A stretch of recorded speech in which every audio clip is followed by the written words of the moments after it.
All of them are discounted.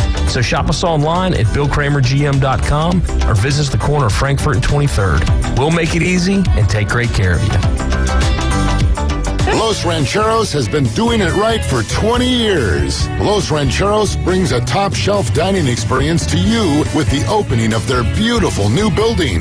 Watch all college and pro games on Los Rancheros' 14 large-screen TVs with great drink specials daily from 2 to 5 and during all the games. Los Rancheros, the place for live sports and great food on 23rd Street between Jenks and Harrison. PCB Hobby, the beach's premier hobby store for sports cards, comics, coins, and trading card games. PCB Hobby carries the largest selection of boxes and packs from the latest releases of brands like Topps, Panini, Leaf, and more. Looking for a specific player or team? PCB Hobby has a wide assortment of raw and graded cards. They carry parallel rookie, game used, and autographed cards in both modern and vintage. Have a collection you want to sell? We buy, sell, and trade. PCB Hobby on Back Beach Road, just east of Florida Linen. Call 850-320-8388. Donors choose. Support a classroom. Build a future. Did you know that every year, public school teachers spend nearly $500 of their own money for student supplies? Let's do the math. That comes out to over $1.2 billion a year. And that's just not right. At Donors Choose, we want students and teachers to have the tools they need for a great education. And now, more than ever, they need your help. Here's what you can do. Go to DonorsChoose.org and choose from teachers' requests that support reading, math, science, history, and more. Once a request is funded, we'll take care of shipping everything directly to the teacher. It's that easy. You'll receive thank you letters and photos from students and teachers and a report of how every dollar was spent. Teachers' needs have never been greater. Learn more at DonorsChoose.org. Donors Choose. Support a classroom. Build a future.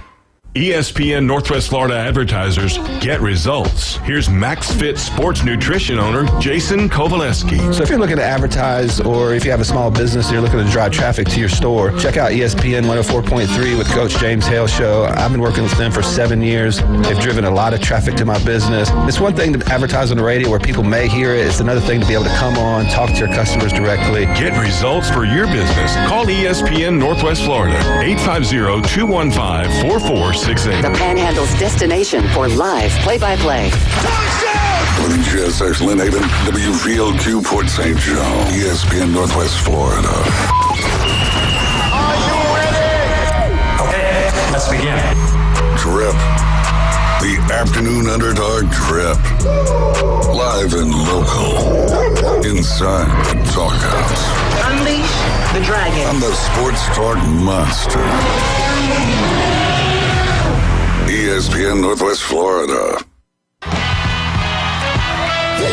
What's going on, Northwest Florida? You are now riding with the Afternoon Underdogs. I'm David Hayes along with AG. That's Adam Goff. And on the ones and twos this beautiful Wednesday afternoon, it's Caveman Rick. You're in the doghouse now listening to ESPN Northwest Florida 104.3 right here in Panama City, 101.9 in Port St. Joe. We're also streaming live on Facebook, YouTube, and X.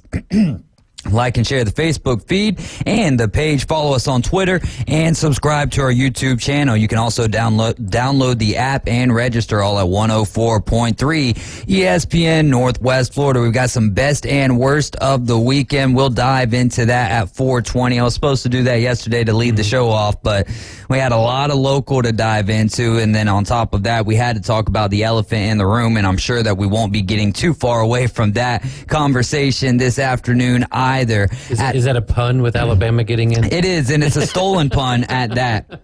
I cannot take credit for it because Jay had posted it on Facebook, I believe Sunday afternoon at some point in time.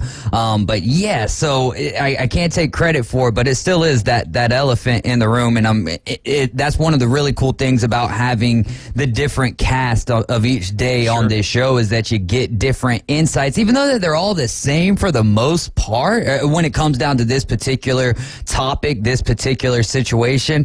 And I think most people by now have seen both sides of the fence.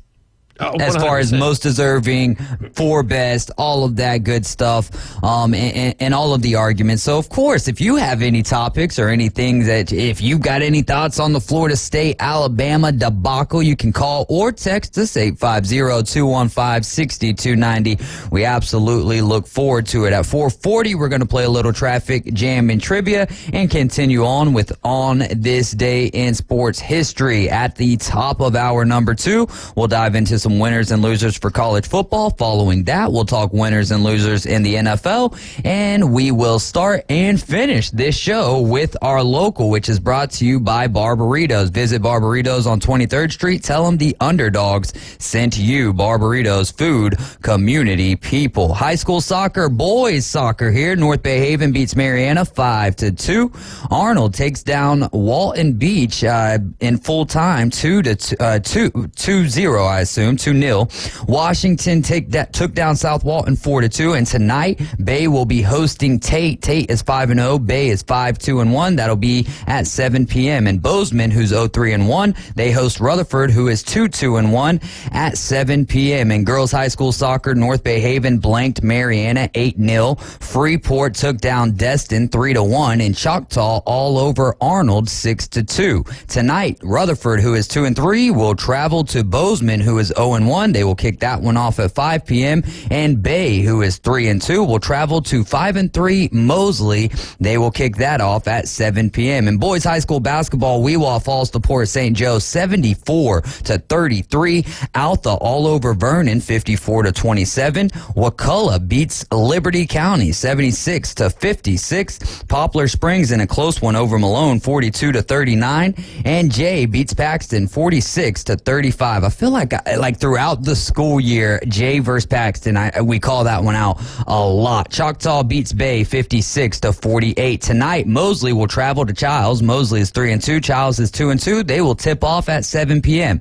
And on the girls' side of high school basketball, Graceville beats Bozeman 63-13. Port St. Joe outlast Weewa 47-35. Laurel Hill over Destin 58-37. Holmes County beats Freeport Freeport beats Holmes 60-59. Rocky Bayou over Baker 45-27. Jay over Paxton 44-38. Milton over Walton 43-22. And Niceville beats Navarre 59-31. Tonight in girls high school basketball, Mosley, who's 3-1, travels to Franklin County, who is 4-1. That game will tip at 6:30. And then Bay, who's 1-3, travels to 2-2 Tate, and they will tip at 6:30 as well. The transfer portal is heating up. That's not the hot stove. That is pertaining to baseball, as I just heard that term today. But Bay High alum C.J. Campbell has entered the transfer portal. He was a running back with Florida State,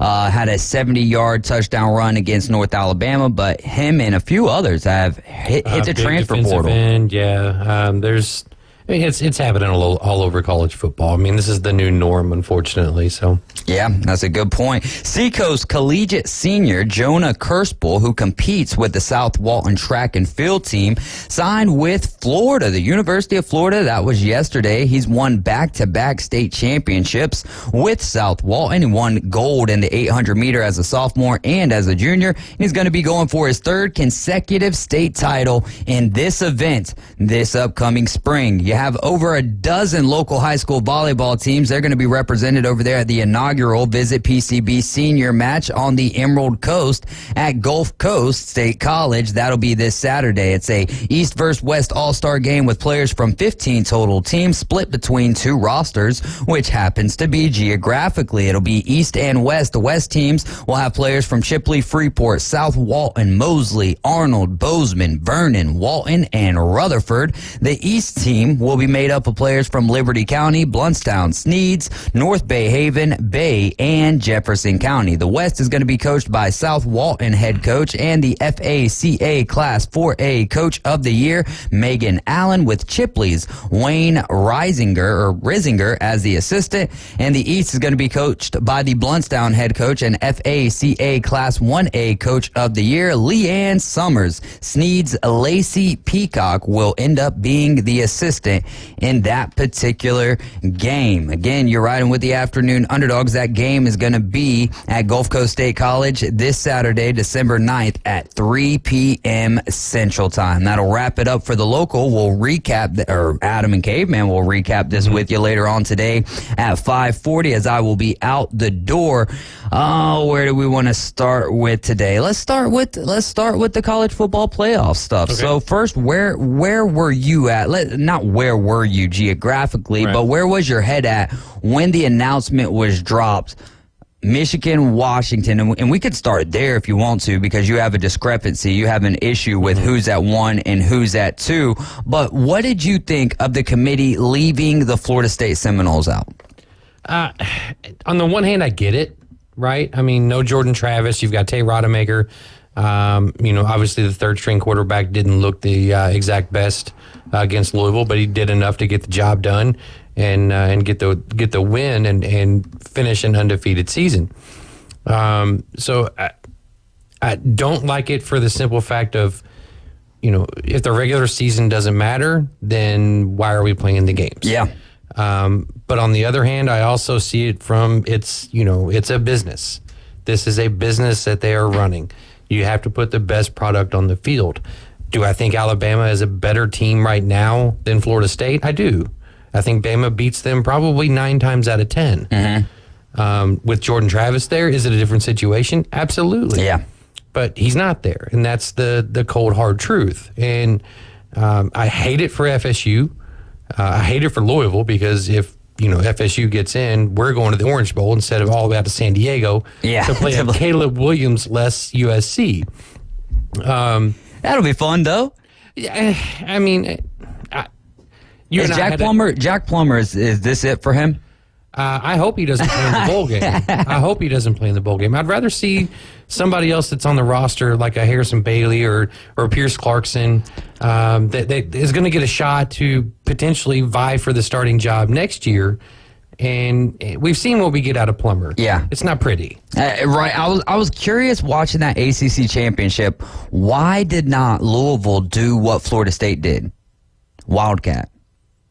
They haven't done it all year, right? Right, but I mean, with Jawar Jordan, he's had such a phenomenal season. You would like to see some of that, Jordan's wouldn't you? been banged up the last 4 or 5 weeks with a hamstring issue. Isaac Garendo has kind of been the actual stud out of the backfield there in the last several weeks. But yeah, it's Jack Plummer was good enough to get them there. He wasn't good enough to get them over the hump. When the game was on the line and a play had to be made, he couldn't make it. And that's been his thing the entire season is, I've said it on air, I think a couple of times, if not more.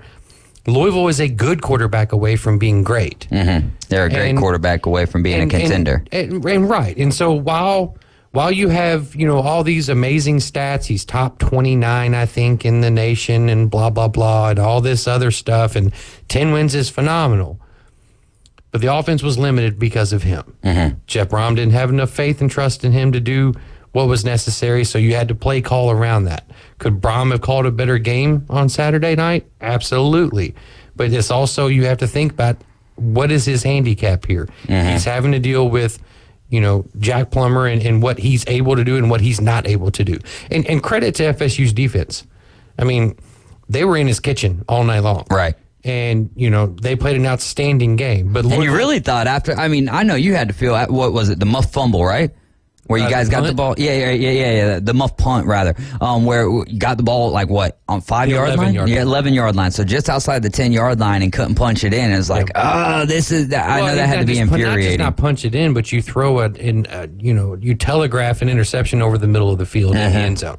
It was deflating, right? It was as high as you could be and as low as you could be because, and it wasn't just that one. I mean, we could harp on this all day. There was multiple plays out there for Plummer to have made to put Louisville over the hump, and he didn't get it done. Yeah. So I'd like to see somebody else in the bowl game. But getting back to the Final Four, if we can call it that. You can call it whatever you want to call it. It technically is the Final Four right now. So I get it, but then at the same time, I don't get it. Yeah. Right? I think that's where everybody's kind of at, unless you're an FSU fan or an Alabama fan. Right.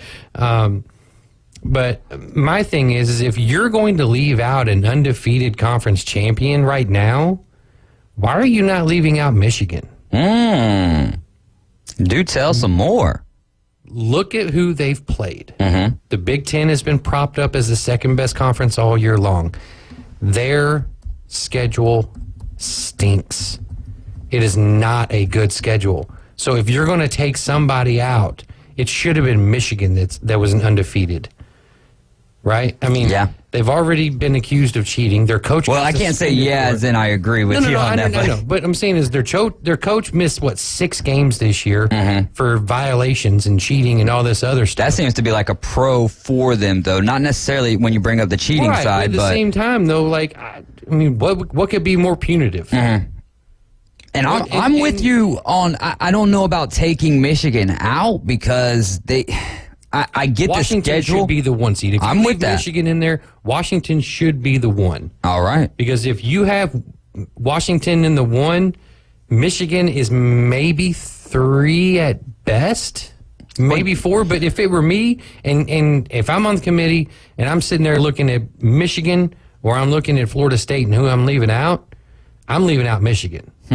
How much of the brand do you think has an issue with that? Because for me, I can't leave Michigan out of this. The same way that I really can't leave Florida State out of it outside of the committee's already, let them out. But I do, I'm surprised, I'm surprised that we're getting more of an argument of where was Georgia than, and we're getting the lack of the argument, the lack of the conversation, the lack of the topic of why wasn't Washington put number 1? They were a 9.5-point dog to a team that they had already beaten. They go into the Pac-12 championship game, which was, if I'm not mistaken, that game was outside, right? It was, and it was phenomenal. Well, yeah, but the reason why I say that is because leading up to the conference championship games, all we heard was the ACC is the only Power 5 championship that's outside. And then I was like, and I remember when someone said that it was at Allegiant Stadium, I'm thinking to myself, I'm like, isn't that an outdoor stadium though? All right, and then I remember watching that Friday. So anyways, neither here nor there.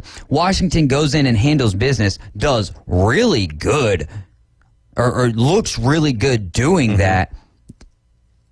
And Michigan plays Iowa. If you're going to move Bama from 8 to 4 and put them over a Power 5 conference champion, if you're going to do the same with Texas, then I think, Washington, their conference champion, resume, everything to me, I like Washington's resume over Michigan because Michigan has one bright spot. They have one other, quality win, but to me it's not that bright, but you have to count it. The Penn State win. Right, you have to count that, but I don't know how much weight you can put on that. Yeah. I think that is fair to say you can put a lot of weight on the Ohio State win, though. Yeah, you can, but at the same time, though, I've said from day one since the ratings came out that I wouldn't have Ohio State in my top 4 unless they beat Michigan. Yeah. Which, granted, is probably counterintuitive to my entire argument here, but they can only play the schedule that's in front of them. So, while I get it and I understand Michigan's there and blah blah blah. But as far as your point, getting back to the brand thing, at this point right now, Michigan is a bigger brand than Florida State is, unfortunately. We will get back to that as we go over to the phone line. Sean, you're riding with the Afternoon Underdogs. What's going on? Oh, not much. I was just starting to listen to y'all just at a little after 4 there, and I don't know the name of the gentleman there that I think you said, or it sounds like maybe a Louisville fan. Yeah. That's AG. I did. Oh, okay. Yeah, I didn't catch the introductions. I didn't miss the first 5 minutes. But I just to touch base, I know what he was talking about. Is it Jack Plummer or Jake Plummer, their quarterback this past year? Jack. He's the son of Jake. No. Oh, okay. Jack Plummer, yeah. He's not the son of Jake? Not related. Oh. Okay. I was just going to say, when I heard that, I didn't really watch Louisville much during the year. I'm a FSU fan, but I'm not getting into the being left out. That's another. I'm not getting into that. That's right. But anyways, when I looked at when I realized who they had at quarterback, I was like, we're going to do all right. I mean, I know he put up good numbers and stuff, but we get killed by guys that are the rangy, athletic, dual threat quarterbacks like Richardson last year with Florida, and Jaden Daniels and Milroe would kill us if we was to play him. And but when I heard that, basically, I could tell he was a pocket passer. Probably, he's a big guy, 6'5" or whatever, but it's not fleet of foot. I was like, yeah, we're going to be all right. And it turned out I think we sacked him 7 times. I'm not sure, but yeah, if I was a Louisville fan, I wouldn't mind seeing him going on down the road. But yeah, well, I mean, he's a 6-year senior, right? And I think that's the gripe about with most Louisville fans with Jack Plummer is, it's not like he came into a program and he only had a year or two under his belt in a college game. He's a 6-year senior. He's played in big games, whether it was at Purdue in the Big Ten or at Cal in the Pac-12. So there should be no reason for him to feel any kind of pressure, or not from the defense, but just being on the big stage. Yeah. And a lot of the times he folded. I mean, there were opportunities there for Louisville to win that game, and dare I say, win that game handily. But unfortunately, he dropped the ball, and FSU came out victorious. And like I said, I'm not taking anything away from Florida State in that game. Kudos to Norvell in that defense.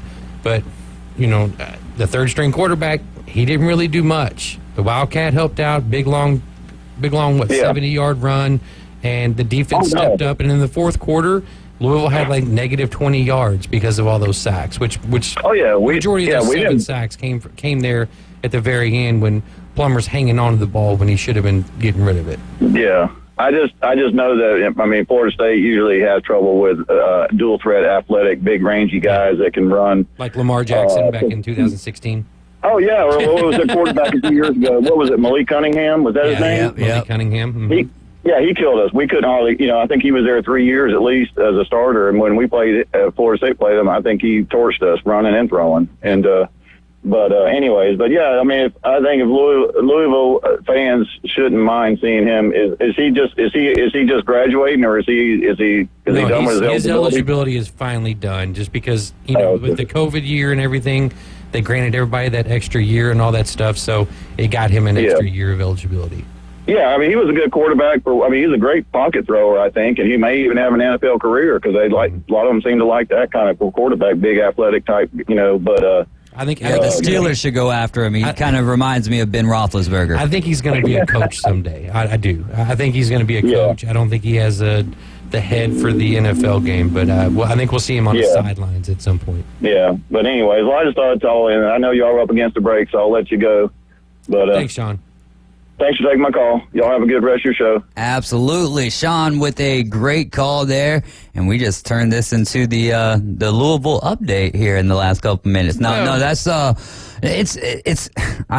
that's one of my favorite things about this community, about this area, is if we were somewhere else, let's say we're in Birmingham, we're pretty much tied to talking about Alabama, Auburn, Troy, some of those smaller schools and what's going on in Alabama, and then maybe some of the major topics. Whereas here, you bring up Louisville, or you bring up a school that you think that someone writing has no ties to, no care to, or anything, and you're wrong. Because then you get a call. Like, I remember before the season even started, which doesn't feel like it was last week, but before the season started, and I don't remember who the cast was that we had on with us, but we had someone call in. I want to say Rick was here, but I'm not sure. We had someone call in asking about Missouri. How's Missouri going to do this year? And I'm sitting there, I'm like, what in the world am I going to know? Texas as well. Yeah, but Texas makes sense, though. Yeah. Texas makes a little bit more sense when you know what I mean? But when he asked about Missouri, and I'm like, man, I haven't even thought about that. I got to watch 4 games. By the time I watched 4 games, I couldn't have told you that team was going to be as good as what they had Top been. 10, yeah, because for me, really the eye-opening, or you started seeing like the progression. You're like, okay, but we've seen that time and time again from Missouri. Right, especially here, and since they've been in the SEC, their first year in the SEC, they make the SEC East, or they represent the SEC East. In the championship game, and they had a great year. So I just love this community. And if you guys ever want to call in with any topic, I don't care if it's way off base from what we're talking about, go ahead and do it. As long as it's clean. You do got to keep it clean. And you can make that call by calling 850-215-6290. We'll either keep the conversation rolling with college football, or we're going to dive into our best and worst of the weekend. Coming up next, so don't go anywhere. We're going to be right back in 2 minutes.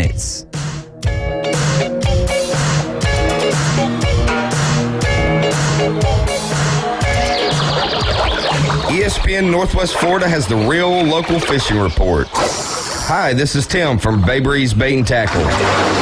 Join me every Friday at 4:20 during the Afternoon Underdogs. It's accurate, detailed content from local anglers, plus fishing updates on Saturday and Sunday morning right when you hit the water.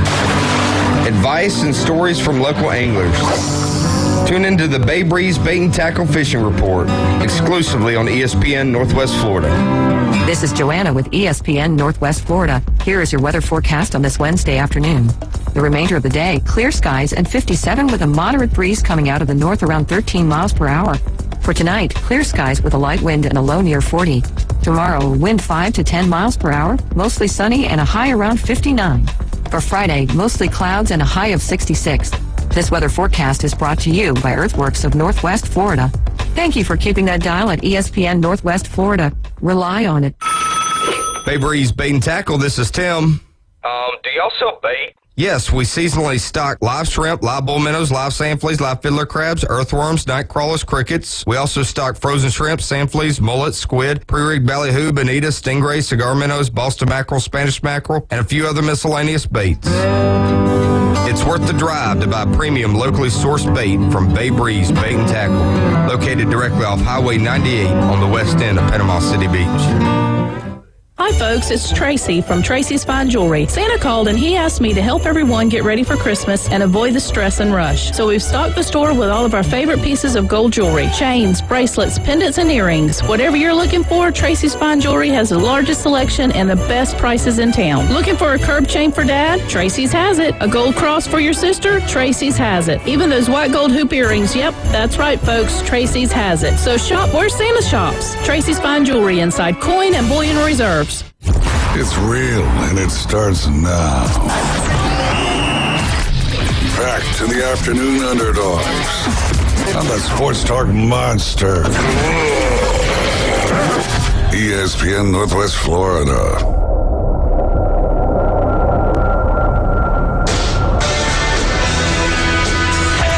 And you're back in the doghouse, riding with the Afternoon Underdogs. I'm David Hayes, along with Adam Goff and Caveman Rick. We've got a couple of comments to get into before we dive into the best and worst of the weekend. If you have a best and worst of the sports weekend, you can comment. If you're listening on Facebook, we'll read it out from there, or you can text your comment to 850-215-6290. Travis, earlier in the previous segment, I believe when we were talking about Washington beating Oregon twice, saying not many teams can do that, and that is a very true statement, Travis. It is increasingly difficult in college football to beat the same team twice. Now, in the NFL, I feel like it's beating a team 3 times in a season is the equivalent to beating a team twice. Justin says, I just want to say this on the FSU story. Compare Florida State to 2014 Ohio State. A third-string quarterback made his first start ever in the Big Ten championship game and won, just like the FSU quarterback. Then in the playoffs, he beat Alabama and then Oregon to win the national championship. He goes on to say, also, if the ACC is too weak of a conference to play for or win a national championship, then explain Clemson winning 2 out of 3 a few years back. I know for one for sure they beat Alabama.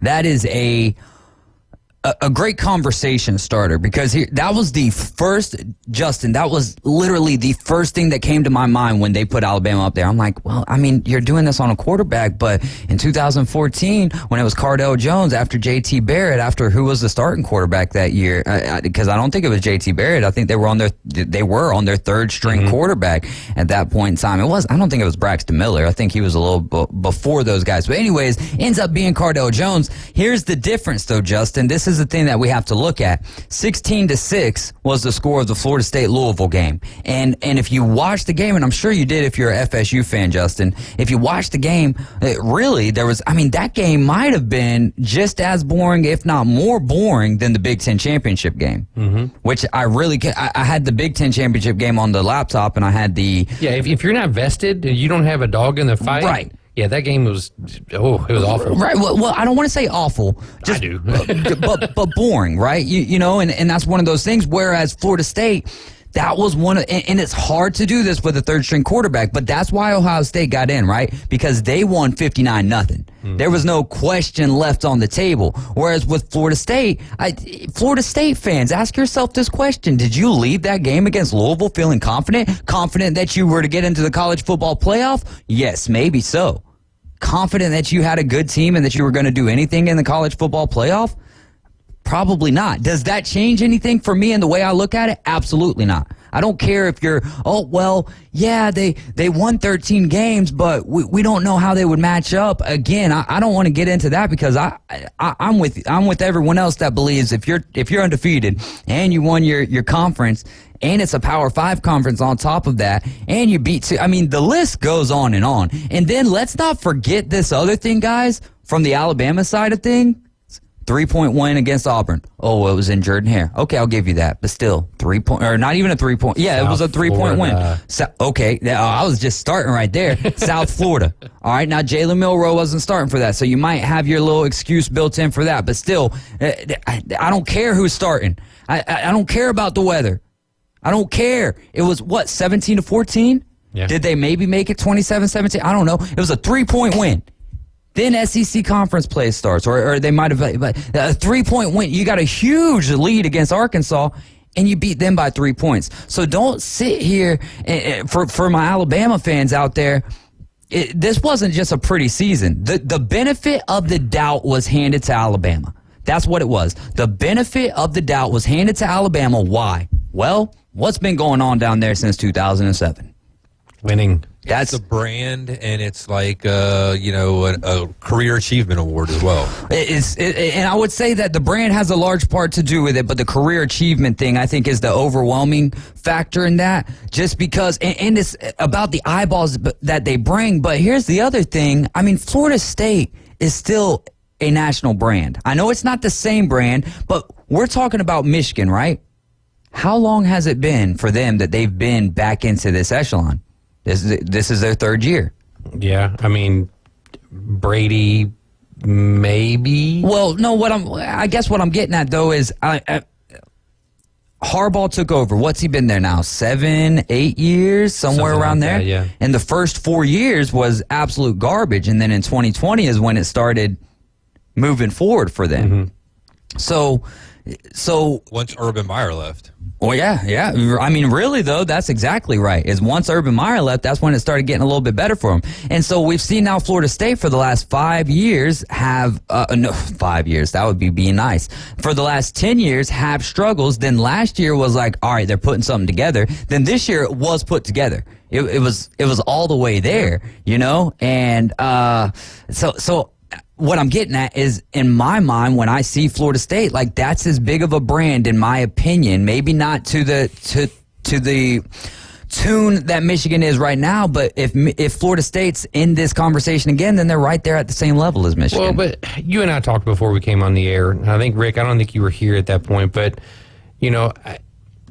Kyle and all my fellow Florida State friends, like, they're seeing all these defections in the transfer portal, or saying, look what the committee did to our program. All these kids are leaving and blah, blah, blah.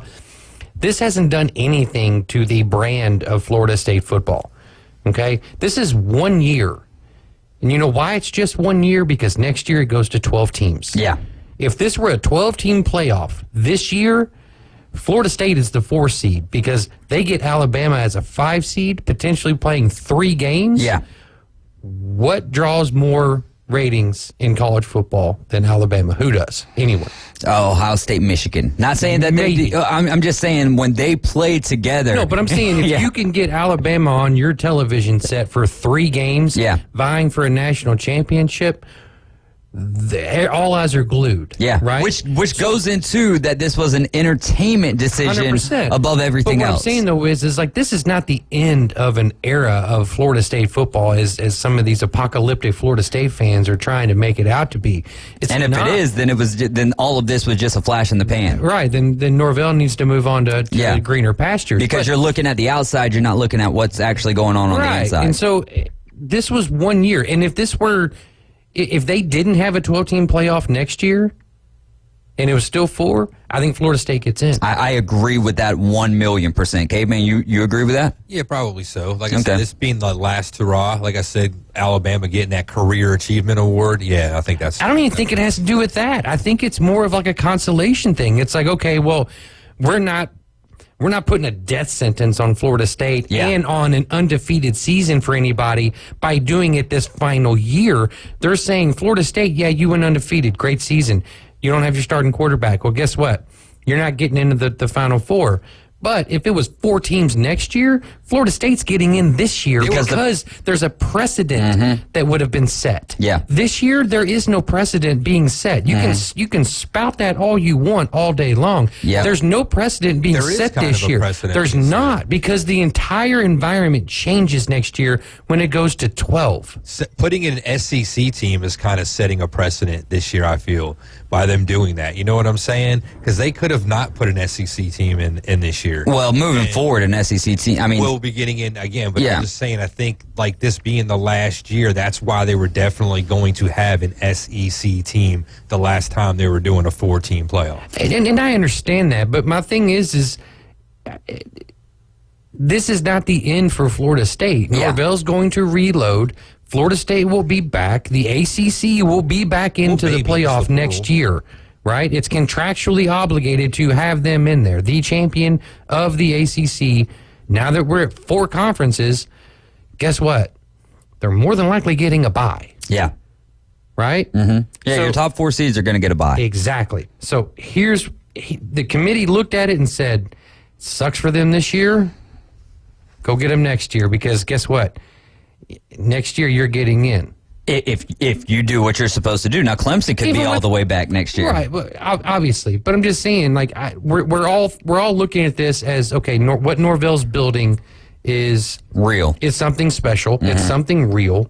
And they're going to be back. This isn't a flash in the pan kind of season. Florida State football isn't Jordan Travis. It's not. I wonder what, and this is just a what if, perfect what if, I guess, for Wednesday. What would, not really what if, but what would hurt more? All right, so the decision has already been made. We know where we're at. They've got Georgia in the bowl game. Now, they could win, they could lose that game, whatever. But my question is, let's say they get blown out by Georgia. Is it better for them to get blown out in a bowl game or to get blown out in the college football playoff game? Blown out in the college football playoff game. You think that's better for 100%. For recruits? Yeah, because you're there. You're on the precipice. Okay. Right? Now, what hurts? Well, the reason why I say that is because do you think as many people are as interested now in the Florida State Georgia game as what they would have been, and not people but players primarily? You see what I'm saying? If they know that they're in the college football playoff, then all of a sudden you've got more players and eyes on that, and it's like you watch them get blown out there, and it stings a little bit more maybe than to see them lose in a regular bowl game against Georgia. Yeah, and you and I talked before we came on the air, and what does FSU's in a no-win situation? If they win this game, it means nothing. If they lose this game, it means everything, right? Because then they don't belong. What would be worse for FSU is if Alabama goes up against Michigan and gets dog-walked. Yeah. Right? Yeah, because you're right about that. FSU goes and beats Georgia, and then Alabama goes and gets smoked by Michigan. Then there's your argument. Yeah, Right State Chris says AJ makes the precedent point perfectly. We've been on the same page of that. I mean, I've had the same. That was one of the first things I said. I don't know if it was to my dad or whoever had asked me. I was like, look at this. They're going to 12 next year. They don't have anything. There's no guidelines, no nothing. And guess what? The previous ones don't matter either. The previous ones don't matter. They get to build a bear, if you will. Now that we're at 12, we're not going back to 4. Let's get over to Jay. We've got Jay. Nope, Jay's gone, so we're going to get to someone else eventually here. But Jay, give us a call back if you'd like to. Right State Chris says, people also wanted to punish the ACC for not expanding the playoff sooner. Great point. He says, we should have had the expanded playoff this year, but some conferences didn't want to, which is the Historical Alliance. We were talking about this, which First off, if you ever create anything and someone else doesn't coin that it's historical and you have to put historical in the name, I mean, that's just Big Ten as it gets, and it's lame. It absolutely is lame. Just about as lame as the SEC's motto of it just means more. I find that to be very lame as well, and I know everyone... To me, it's like better ingredients, better pizza. Yeah. Duh. Duh. We're going to get over to Travis real quick, who's on the phones with the Afternoon Underdogs. Travis, what you got for us? This is Jay. Oh, this is Jay. Jay, we got your back, brother. What's going on? Hey, listen, just driving in the car with my daughter, and she's screaming at me not to call in and give my opinion. So obviously I had to. Yes. Yeah. So here's the thing. You guys are saying that if they were going to have a 4-team playoff next year, then they would have let FSU in. But I disagree, and this is why. I feel like the reason that FSU didn't get in is because the poor performance of TCU against Georgia, and they didn't want that to happen again. They looked at it and said, we don't want people going, how the heck did they let them in? This committee is stupid again. So instead, they went with the Blue Bloods, put Alabama, put Texas in over FSU. I mean, if they wanted to go with precedent, which if they should have, then Georgia would have still been in as the SEC champ, because no one who went into the last week as number one has ever not gotten into the playoff, even when they lost. So if you're saying that they had to have an SEC team, and if they went with precedent, then Georgia should have been in. FSU goes in, and then you've got Michigan and Washington. Yeah. So, that's my only thing. I think they left FSU out just because they still have a bad taste in their mouth because TCU wet the bed. Other than that, I think it stinks for FSU that they got left out. But you're right. Next year, hopefully, it'll be a lot better. But until they figured this thing out, somebody in that room was going to push for them not to screw up and put FSU in with a third-string quarterback. The only argument that I have against what you guys are saying as far as the quarterback, the second-string quarterback's got an entire month to get ready. Yes. And, I mean, yeah. So I think they messed up there because they're looking at it saying you're playing with your third string. But if conjecture is that that's the thing. But if conjecture is that they couldn't win with their third-string quarterback, then where's the conjecture that says that the second-string guy wouldn't be ready to go? So, have a good night, guys. Hey, thanks so much for the call. That was a great one, and shout out to your daughter riding with you, and for pushing you to call by not wanting you to call. I love that stuff. Here's my issue with the statement, though, real quick, and outside everything else is fine to me. But when we use TCU, we have to remember that it wasn't just getting into the playoffs. They got into the playoffs. They beat Michigan.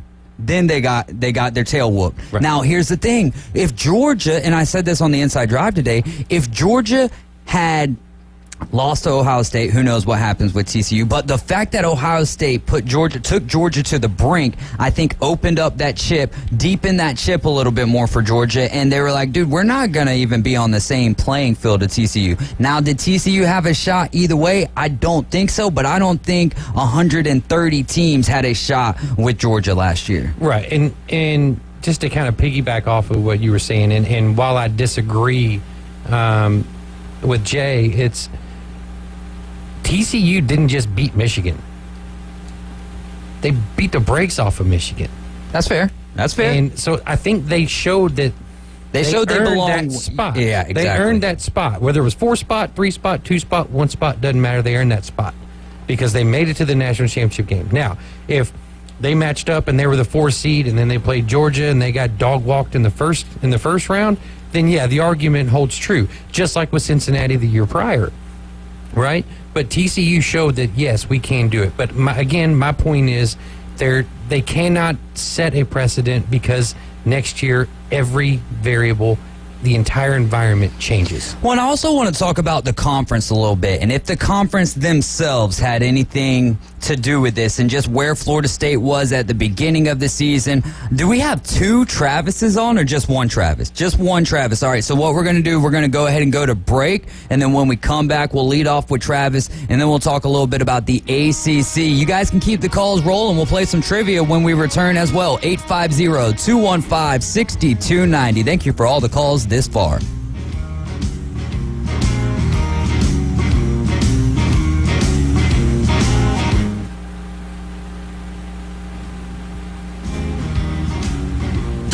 ESPN Northwest Florida.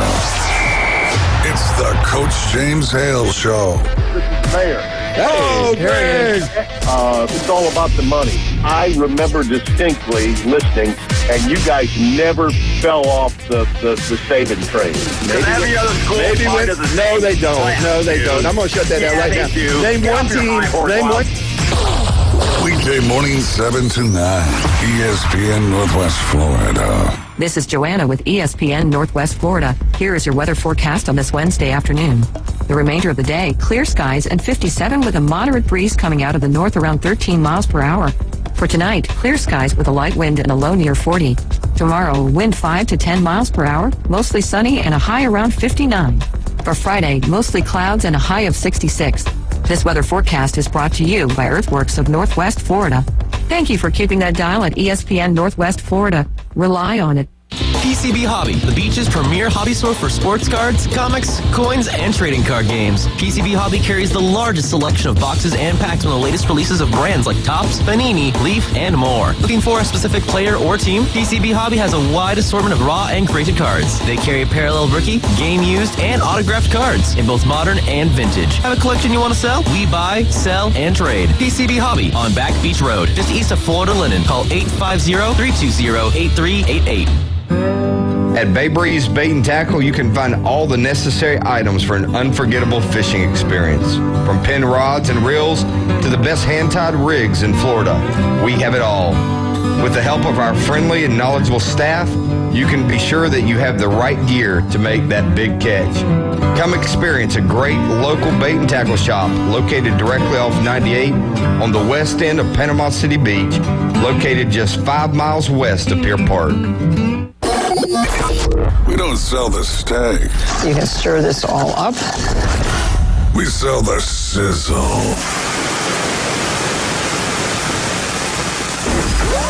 Now back to the Afternoon Underdogs. Very spicy. ESPN Northwest Florida.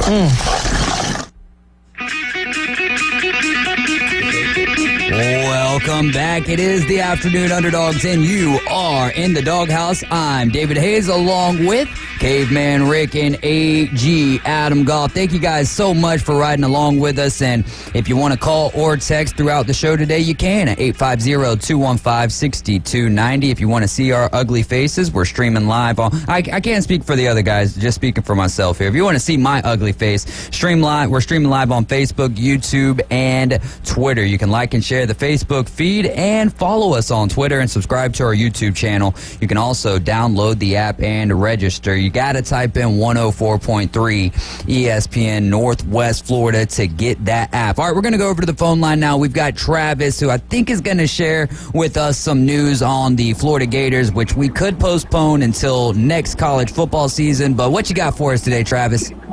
Well, actually, I wanted to speak on the FSU thing that y'all were talking about before. With, you said it's not the end of an era or nothing like that.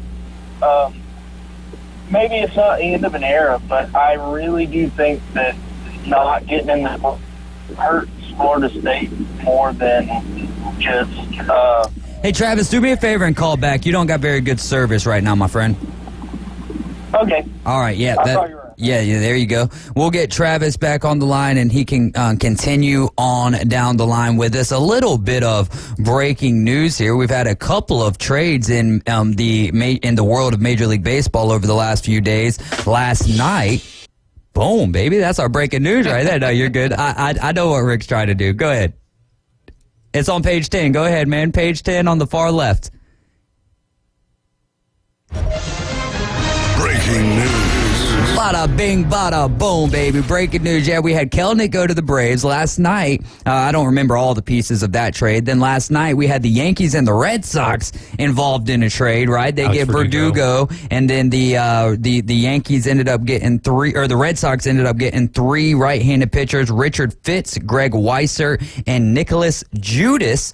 And then today we've been kind of waiting on, I don't know if this is official yet, but it's pretty much coming from the Yes Network, which is the Yankees network. Right. John Heyman, which is like baseball's Adam Schefter. Those are sources that are reliable. Really tweeted it out, but I mean, it's a pretty reliable source. We're looking at Trent Grisham and the Juan Soto going to the New York Yankees in exchange for Michael King, Drew Thorpe, Johnny Brito, Randy Vasquez, and Kyle Higashioka.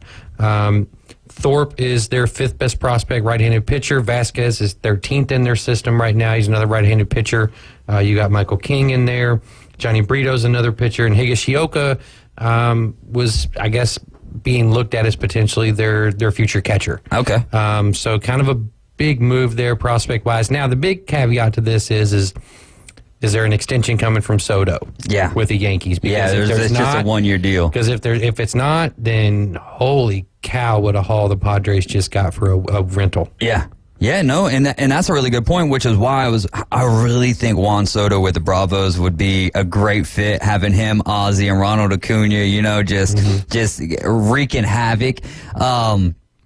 But AA's a little bit smarter than to do one of those loaner deals before the season starts. Yeah, it doesn't fit the Braves' model. No, it doesn't at all. And I mean, if you're the Yankees, and let's say that you have a season like last year, do you all of a sudden, like with Juan Soto, do you get him before the season so that you can try to flip him one more time if things aren't going the direction that you want to go? I don't think so. Not with ticket sales being what they were last year. No, 100%. The team not having a very good season. Very underwhelming. I'm not saying that they had injuries. I know, but hold on, though, because I'm not saying that they got him to flip him. Okay. But what I'm getting at is, all right, so you go get someone who's on a 4-year deal. Let's say Juan Soto's on a 4-year deal. Mm-hmm. Then when you get him, it's 4 years. Like, you're not going to get rid of him. But if you get him on a 1-year deal and your team isn't working out in the first half of the season, then you can flip something out of him because you did give up a lot. So the question isn't, did they get him to flip him, but could you see, if they had a bad season,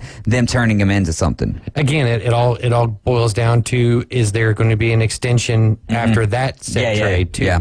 Right, because at that point you're getting a 3-month rental as opposed to a year-long rental. Mm-hmm. So the return on your investment getting back for a 3-month rental is not nearly as high as it would be if there was an extension in the works with the team that's sending whatever else for Juan Soto. I do want to talk a little bit about Ohtani's free agency, but before we do that, we're going to go over to the phone line. We have Travis. When we had Travis on earlier, the signal was a little bad, but he was talking about this kind of being the committee's decision kind of ruining the future for Florida State. What's your thoughts on that, Travis?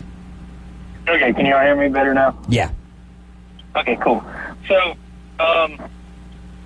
my thing is like, as a person, I obviously I'm a little too old now, but I would never, get the chance to go at that level in a college level. But if I were a young kid that okay, from the crew, you're a recruit, and we're looking from your perspective.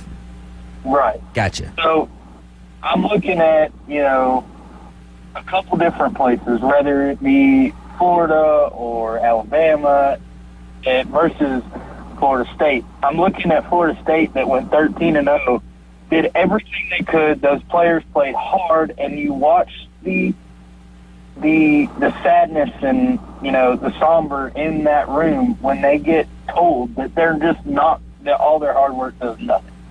I don't want to be that guy, and I think a lot of recruits are going to look at that too. Remember, these are kids. And that is a terrible way to look at it. Let me just be frank with you, Travis. That's a terrible way to look at it, and here's why. And you know this. right? They're going to 12 next year. So what happened in this little section over here, this one time, this one-off decision, you can't, I'm not saying you can't, you can look at it however you want to, but it's a terrible way to look at it if you're a recruit, like, oh, look what they did, they can't even get to the college football playoff, and the committee did wrong by them, which isn't going to happen next year because as long as they win their games, like, there's 12 teams, there's 12 invitations out there. So if I'm an athlete and I'm sitting there, I'm like, well, yeah, they did kind of get taken advantage of, if you will, but let's go there and let's get in the dance. There's a team that's on the precipice of something great. Yeah. And yeah, they just missed it, but at the same time, like David was saying, like I was saying earlier, it's going to 12. So you're going to tell me that a one-loss Florida State team or an undefeated Florida State team next year isn't going to be in the playoff? And by that same token, Travis, why are you considering Florida? Well, yeah, I know. Well, I love and you, that's buddy. another. I know. Hate on the Florida Gators, but that's another thing that I'm saying though too. What if they do all they can and they do lose some games, and it comes down to, you know, them and another team. I'm going to say Florida here because it's more likely for Florida to be 12 than it would be to be 4. But so basically, so let's say that you're teetering on 14, 13, 12, 11, 10. Let's say you're, and I like this because I don't know if I'm interpreting you correctly or understanding you correctly, but I like this direction that I'm about to go with it. So you're sitting there 14, 13, 12, 11, somewhere around there. You get to the week prior to the ACC championship. So if you're Florida State, you're playing the Florida Gators, and then your quarterback goes down. Mm-hmm. Is that what you were getting at? And you beat, and let's say you beat Florida, 14-13. All right. That's an unreal score. But let's say that the committee does it again because remember Florida's SEC. They have their starting quarterback, and Florida State don't. What if they do that again? Well, that's another thing, you think? Yeah. The thing is if Florida State has one loss at that point and they beat Florida by 1, they're still going to the ACC championship game, more than likely. Yeah. The only scenario I could see playing out is if you've got Clemson, who's undefeated next year, beats Florida State, who now has one loss in say Florida State beats Clemson in the regular season. All right. Clemson then beats Florida State, so now they all have one loss. Clemson's ACC champion. Then you've got an Oklahoma team who's coming into the SEC. They're on the come up, right? And then they've got one loss, but they didn't make it.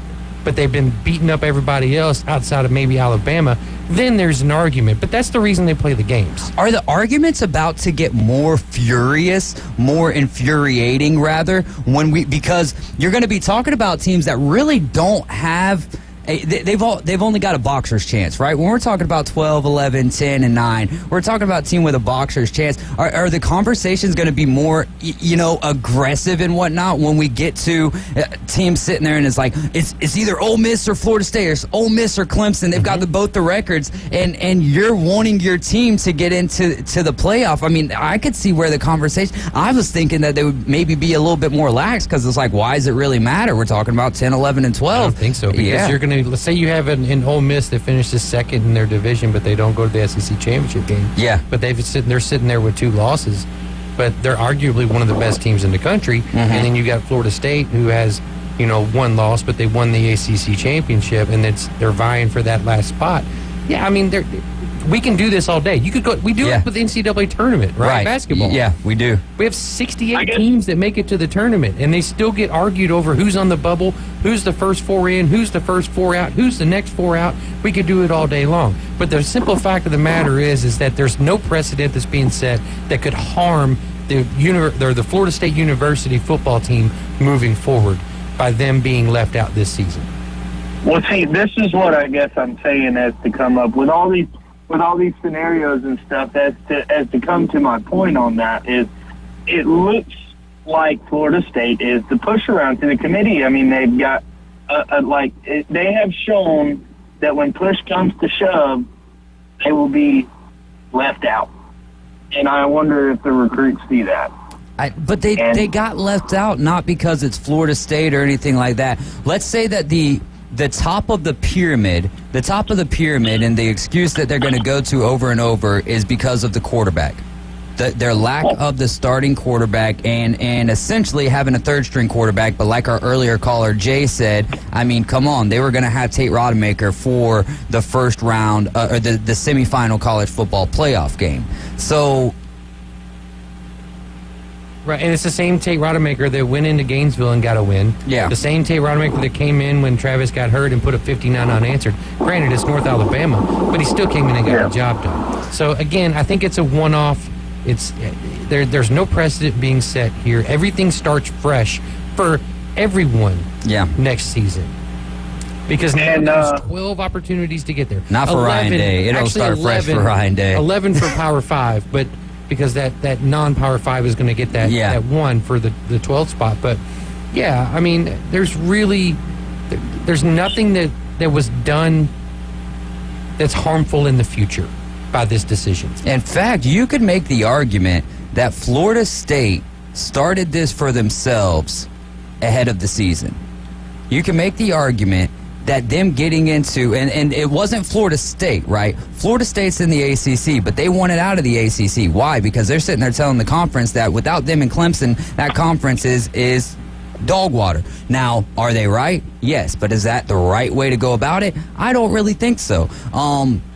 So you're doing that. Then you've got 3 guys who are on the committee, the College Football Playoff Committee, that have ACC ties. If you sit there and you're telling the rest of us, the other teams that are in the conference with you, that you're better than us and we have an opportunity to do wrong by you, now is that the right thing? Again, no, it's not. But could these things be going on? I mean, we've got a litany of conspiracies that could be happening right now.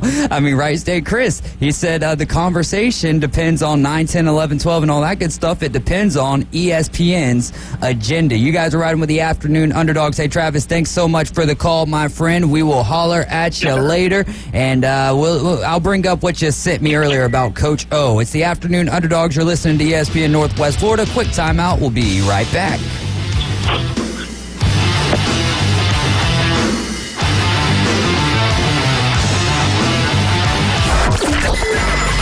Start your morning with sports updates, interviews, reactions, lively discussions, insights, and expert analysis. I think in our lifetime, we will never see another undefeated team. Join Evan, Canty, and Michelle weekday mornings from 5 to 7. It will never happen again. On the Sports Talk Monster.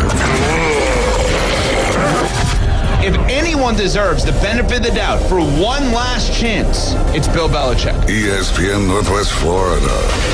This is Joanna with ESPN Northwest Florida. Here is your weather forecast on this Wednesday afternoon. The remainder of the day, clear skies and 57 with a moderate breeze coming out of the north around 13 miles per hour. For tonight, clear skies with a light wind and a low near 40. Tomorrow, wind 5 to 10 miles per hour, mostly sunny and a high around 59. For Friday, mostly clouds and a high of 66. This weather forecast is brought to you by Earthworks of Northwest Florida. Thank you for keeping that dial at ESPN Northwest Florida. Rely on it. Bill Bird Kia is giving you holiday savings during the season of giving back. Take your next holiday adventure in a brand new Kia. Now offering 1.9% APR up to 48 months on the purchase of a new 2023 Kia Sorento. You'll get the perfect balance of comfort, safety, and technology. Bill Bird Kia is the home of the 20-year, 200,000-mile warranty. Stop by and see us at 2435 East 15th Street or anytime at BillBirdKia, PanamaCity.com. We'll treat you like family and give you the peace of mind you can trust. Offer from Kia Finance America for the purchase of a new 2023 Kia Sorento with $2,165 per month per 1,000 financed in 48 months. Quantities limited. No down payment required. Cannot be combined with other finance offers. The 20-year, 200,000-mile warranty is a Bill Bird Kia warranty. See dealer for complete details. Offer for well-qualified buyers. Must take delivery from dealer stock through 1/2/24. WGSX Lynn Haven, WVLQ Port St. Joe. The Sports Talk Monster. ESPN Northwest Florida. The next evolution in Sports Talk Radio. It's the Afternoon Underdogs. 5, 4, 3, 2, 1. Make it so. 104.3 ESPN Northwest Florida.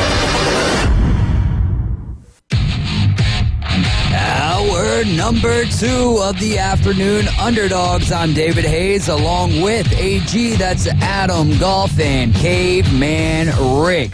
You're listening to ESPN Northwest Florida, 104.3 right here in Panama City, 101.9 in Port St. Joe. We're going to open this up with our traffic jam and trivia question of the day. And that question is, which team... I know that we're way off course today. Yeah, hey, it's how we roll. Which team has the record for the longest losing streak in the history of college football? Which team holds the record for the longest losing streak in the history of college football? Hallelujah, looking for a payday here. That's going to be $25 to not the, but that boot store, and a 12-pack of Buffalo Rock. Before we dive back into whatever direction we're going to end up going, because I still want to ask you about Shohei, and is the way that he's handling his free agency a disservice to the sport of baseball, to the league of Major League Baseball? We'll get your thoughts on that here in a second. But on this day in sports history, in 1961, 27th Heisman Trophy Award winner was Ernie Davis. He was the running back for Syracuse, and he was the first African-American to win the Heisman Trophy Award. So great stuff there from Ernie Davis. Yeah, the Express. Yes, sir. 1973, the NL votes to move San Diego Padres to Washington, D.C. The whole reason that I even put this one in there is because it doesn't happen. So just because people vote on things sometimes, it just don't go through. 1975, the 41st Heisman Trophy Award winner was Archie Griffin, the running back from Ohio State. And the reason he made it onto the list is why? 2 of them. He's got 2 of them. How impressive is that? In 1990, the NHL grants conditional membership to the Tampa Bay Lightning. 1992, 49ers wide receiver Jerry Rice caught his NFL record 101st touchdown in a 27-3 win over the Miami Dolphins over there at Candlestick Park. And in 2018, Tennessee Titans running back Derrick Henry ran for a franchise record of 238 yards to go with 4 touchdowns in a win against the Jaguars. And in one of those runs was a 99-yard touchdown run. All of you guys remember with a few good stiff arms, lots of broken tackles. He tied the Dallas Cowboys Hall of Famer running back Tony Dorsett for the longest run in NFL history. As we'll go over to the phone line for Michigan State, Bruce, to play a little trivia with us. And this is kind of up there in his neck of the woods as far as his team is concerned. Which team has the record for the longest losing streak in the history of college football? The Northwestern Wildcats. Yes, sir, Michigan State, Bruce. So let me ask you, who you got in Alabama, Michigan? Well, I'm cheering for my second favorite team. There we go. So Alabama. My second favorite team is whoever beats Michigan. Whoever beats Michigan. I love it. Do you feel like the committee did right with their top 4? Would you have the committees have never done right with any of this stuff. Back in, 14, 15, they put Auburn in instead of us, so we had a better record, better BMI and all that on the computer. But they decided that Auburn would be a better draw and make more money. We could have won a national championship that year, but you know how it goes. And then they made another mistake. When was it? 2015 when they put y'all in there? Oh, no, we were fine to go in. We were supposed to go in. We were Big Ten champions. I know, I bet we couldn't help it. We lost 3 offensive linemen in the first 6 plays. Yeah, no, that you get your ass whipped as soon as it happens. Absolutely. Michigan State, Bruce. Hey, do me a favor. Hang on the line. Caveman Rick's going to grab some. Hey, I got one more thing I want to ask about. Go ahead. I'm back in the hotel industry. We've got a bunch of kids here for a tournament of some sort. You know anything about that? Do you know what kind of a tournament it is? It's a youth football tournament. Oh, no, I had no idea that we had a... They're coming from... I've got kids from Maryland. I've got kids from another northeastern state. They're down here staying in the hotels. I didn't know anything about it. I hadn't heard anything about it, but they're here for some sort of kids tournament. Well, that's awesome. No, I haven't heard anything about it, but you know what I'm going to do? I'm going to look into it, Michigan State, Bruce. Hey, thanks so much for the call, my friend. Just hang on the line real quick. Caveman Rick's going to grab some info. All right, Michigan State, Bruce, and I'm right there with him cheering for the Tide whenever they're going to be taking on Michigan. That's going to, end of the day, Michigan, Florida State could have been a good one. Washington, Texas is going to be a real good one, man. It's the United Tykes Network Youth Football Playoffs. So the United Tykes with a Y. Oh, Tykes. okay. Gotcha. All right. So, and that's probably going to be held over there at the Public Sports Complex if I was to take a gander there. So that's awesome stuff, man. Another great thing for the community. You always think around here like, oh, you know, we've got our summer months and our spring break, but outside of that, man, ever since and it's crazy because they said it was going to work like this, and you know, I was younger, so I was a part of like, why are we getting rid of spring break? You know, it's so cool, it's so much fun, even though like looking back on it, like not really. You thought it was, you know, but yeah, we do a great job here in Panama City Beach, as well as of just kind of keeping things going year round, even when you least expect it. Shohei Ohtani, though, let's dive into that one real quick before we dive into our winners and losers of college football. Do you have an issue with the way that he's handling free agency in such a secret process? No, I mean it's his contract. It's the way he wants to do things. He's always been kind of secretive. What, you know, in his time with Los Angeles. I mean, he's never really been in the public spotlight other than everyone just watching him do what he does. So I mean, I don't have a problem with it. You know, I've heard people saying that, you know, he's holding up free agency. They're waiting on that first domino to fall. And I'm like, I don't think that's fair to put that on him. Right. It's a huge decision. There's a lot of money on the line. How many free agents right now are literally having to deal with 30 different teams? Right, but I mean, but it's not even that though, because it's smaller than that, right? There's maybe 3 teams out there that can. Yeah, afford but you know, okay, actually afford. But if I'm the Pittsburgh Pirates, I'm definitely at least reaching out. Oh yeah, you're throwing out an offer. That's what I'm saying. But at the it same might not time, be a meeting. You're not holding up the rest of your signings. Right. Waiting on Shohei Ohtani if you're the Pittsburgh Pirates or the Cincinnati Reds. I mean, or even the Atlanta Braves, because AA's not putting that kind of money on a 10-year deal on somebody that's 30 years old with elbow issues. No. I'm right there with you. I hold the same sentiment where, first off, the reason why people have an issue with it is because holding up free agency is one of it, but they also feel with as big of a star as he is, with how many eyes are on him, some people feel that he could open up the free agency process. Like, it could be a deeper big deal for baseball, because right now you're in the middle of football season. We're winding down to the playoffs. Teams are vying and jockeying for positions in the NFL. You've got bowl games coming, the college playoff coming. And so baseball has always, you know, not always, it was America's pastime, but not anymore. And the way baseball tries to get their, you know, the eyeballs back on the game when they're making all these rule changes and doing all these things, yeah, it could benefit baseball immensely. But, I mean, at the end of the day, he's a player. He doesn't represent one team. He represents himself. At least his agent does. Right. But it's not on him to save the game of baseball. Right. It's on the game of baseball and the people that run it to put him in a showcase and the rest of the talent that's out there in the league up on this pedestal and say, look at our game and what it's doing. And the future is bright. But they don't really want to do that right now for whatever reason. And I think that's part of the issue that people have with Manfred. And so, again, you can't put all that on Shohei.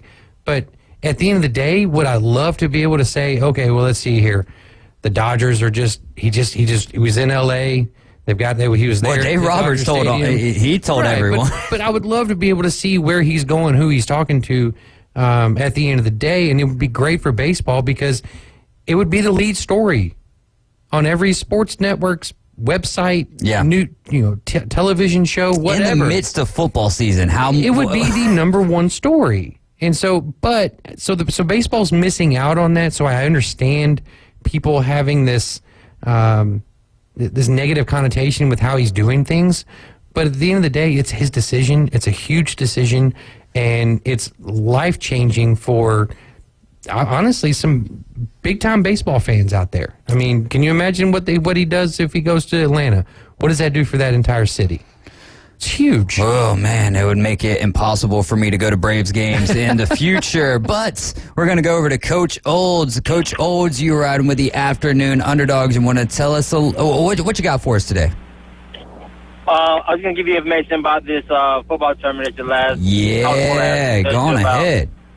It's called the United Titans Network. It's players from all over the Southeast. Even up all the way to the East Coast. That's going to be 92 teams. We have 6U, 7U, 8U, 9U, 10U, 12U, and a 14U, I believe.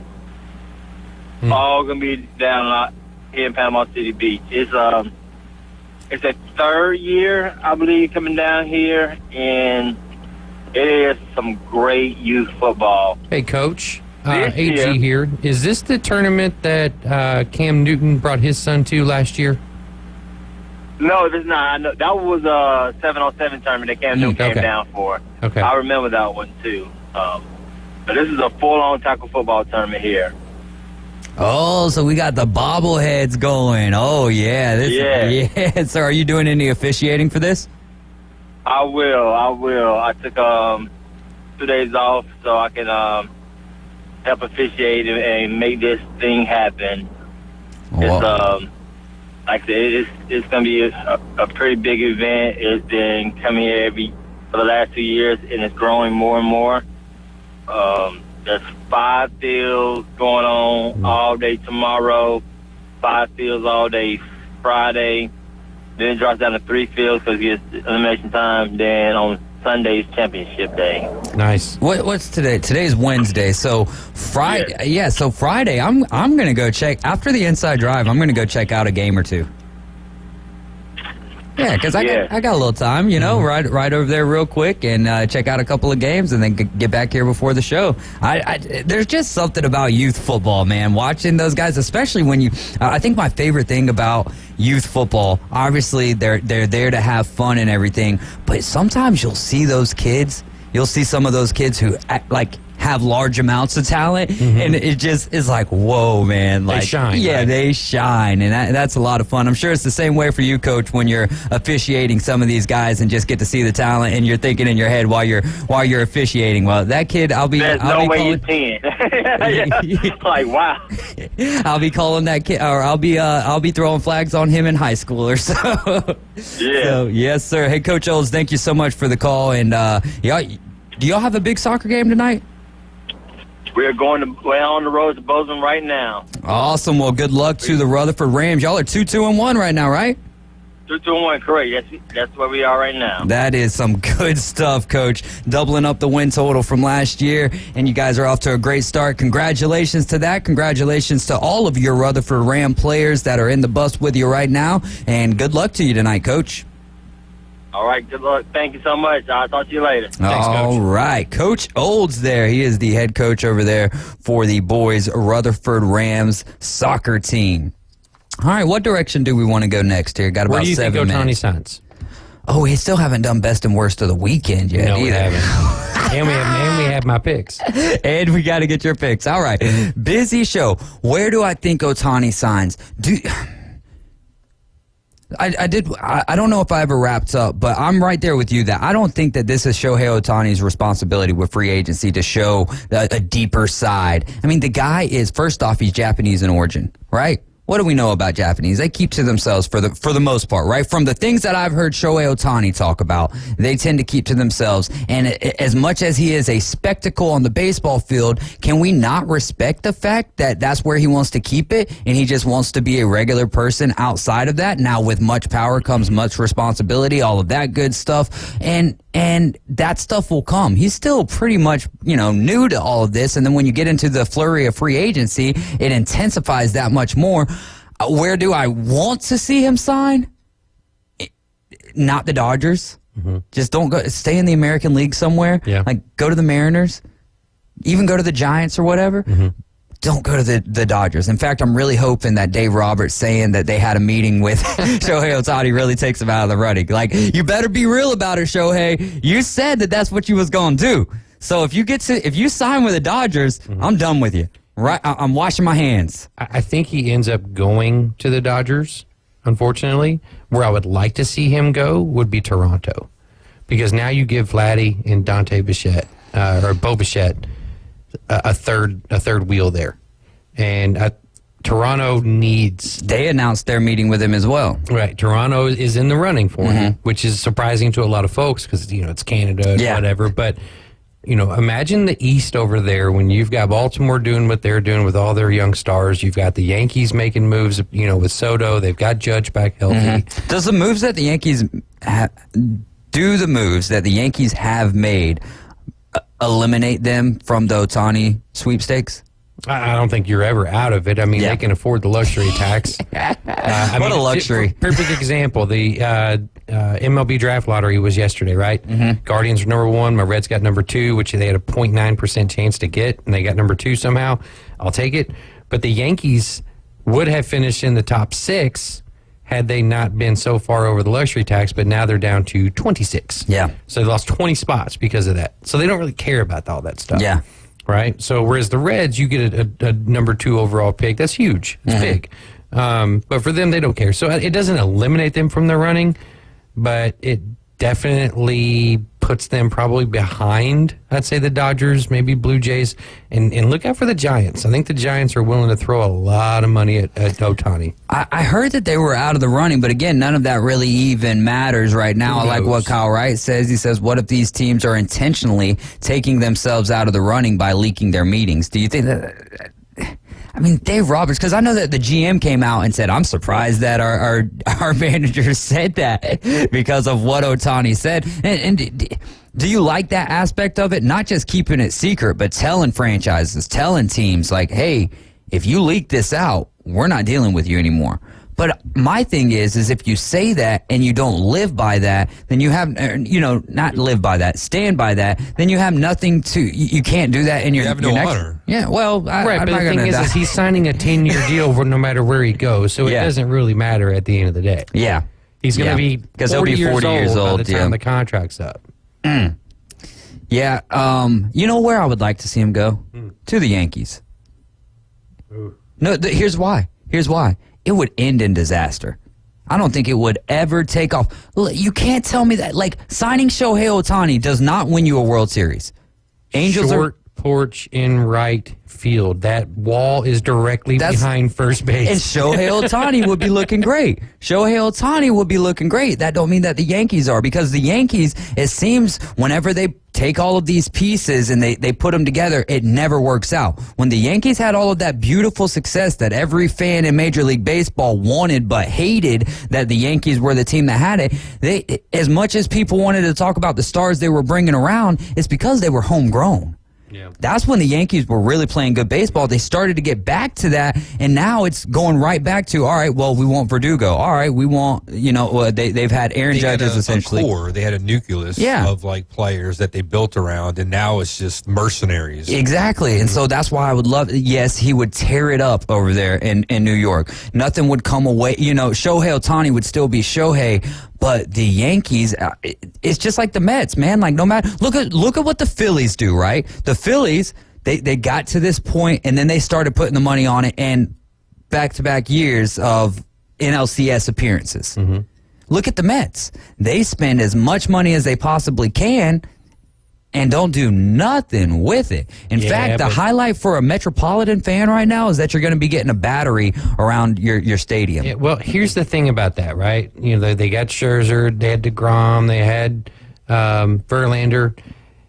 If you look at the pieces they got in return on those trades from the Rangers and from the Astros, they are setting themselves up for the future. So they did a really, really good thing out of a negative thing. Yeah, so I'm with you on that. Give Cohen credit on that. Oh, give them all the credit in the world. And if it works out for them, that's great. What I'm getting at, though, is was this not a huge factor last year? I mean, the Braves were a team that spent a lot of money, but all of the teams that really spent a ton of money, the Padres namely, the Yankees, you know what I mean? If they were spending a lot of money, they weren't having a lot of success. That's the only reason why I say send them to the Yankees or let the Yankees sign them, just because if it didn't work out over there, it blows up in their face. I mean, you signing one individual player. We had the two best players in baseball on the same team and had absolutely not even nothing to show for it. You went backwards with the two best players in baseball. You had the best at bat this year was from teammates in the World Baseball Classic. Shohei pitching to Mike Trout. Yeah. Not even in Major League Baseball. That was the best at bat because of those two players, and you couldn't even make the playoffs. Yep. haven't made the playoffs. And you haven't made the playoffs. Mike Trout has 3 career playoff appearances. Yeah. In games. Not years. That's one games. series. Yeah. That's one series. And it stinks. It stinks, but it's baseball, though. But that is baseball in a nutshell. I mean, we're talking about a marathon, 162 games. There's so much that you have to do to make it, and they've made it a little easier by adding the extra seeds and for the wild cards. But, yeah, definitely an interesting topic. Shohei Ohtani is. You're riding with the afternoon underdogs. Kyle right here. Show Red Ohtani. All right, we'll see how that one plays out, my friend. You're riding with the afternoon underdogs. Coming up next, we're going to try to do as many winners and losers as we possibly can.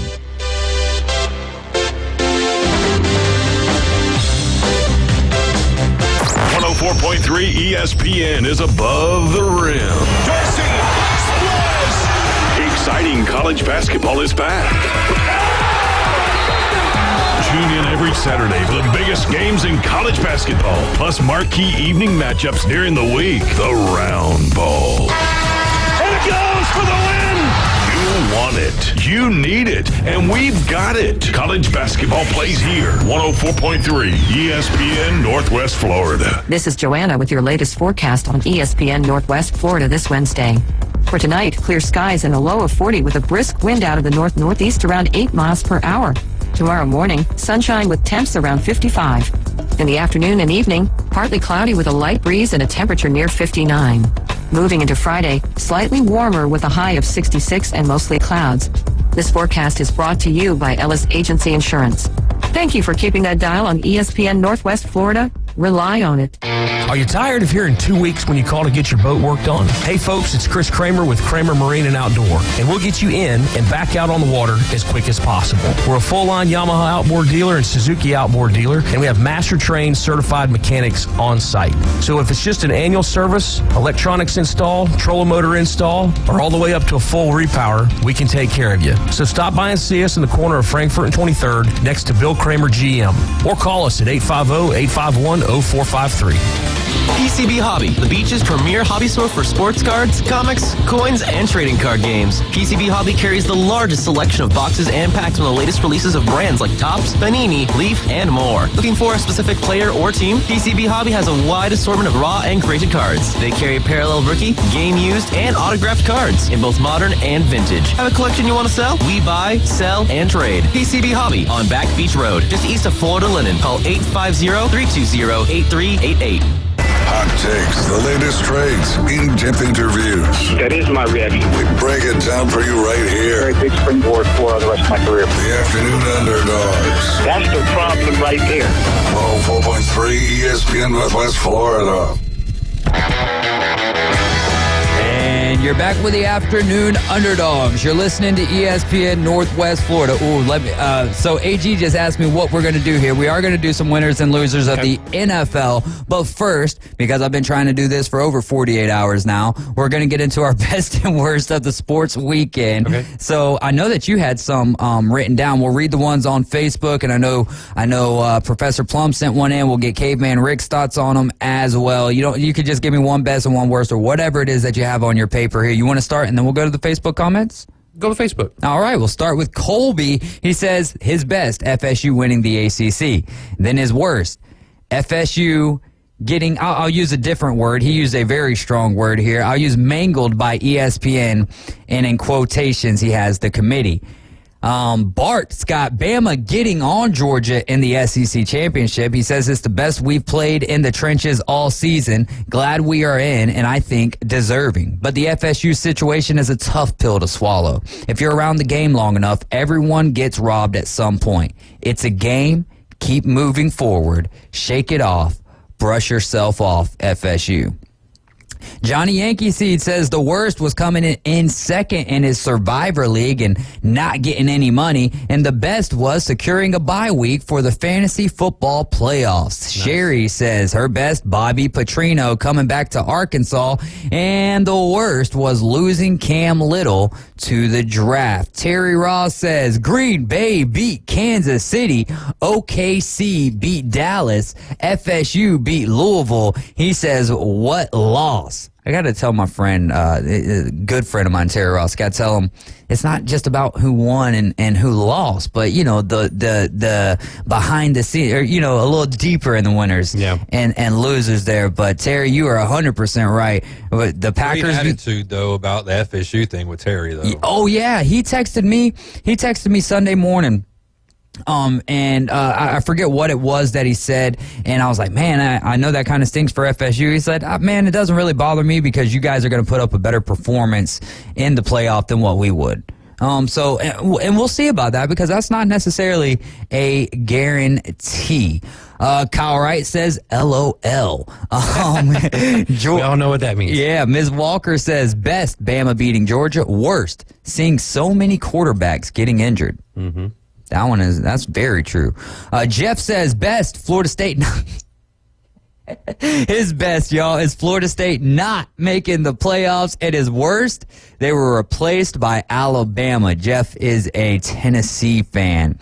Wild Will says the best was Texas finally making the playoffs, and the worst was FSU not making the playoffs. Travis Peterson says best, Florida already doing some coaching changes which need to happen, and the other best, one of those coaches might be replaced with Coach O.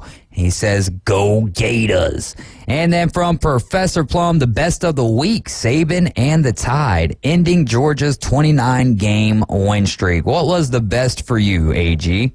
Honestly, I could go with Jake Browning on Monday night.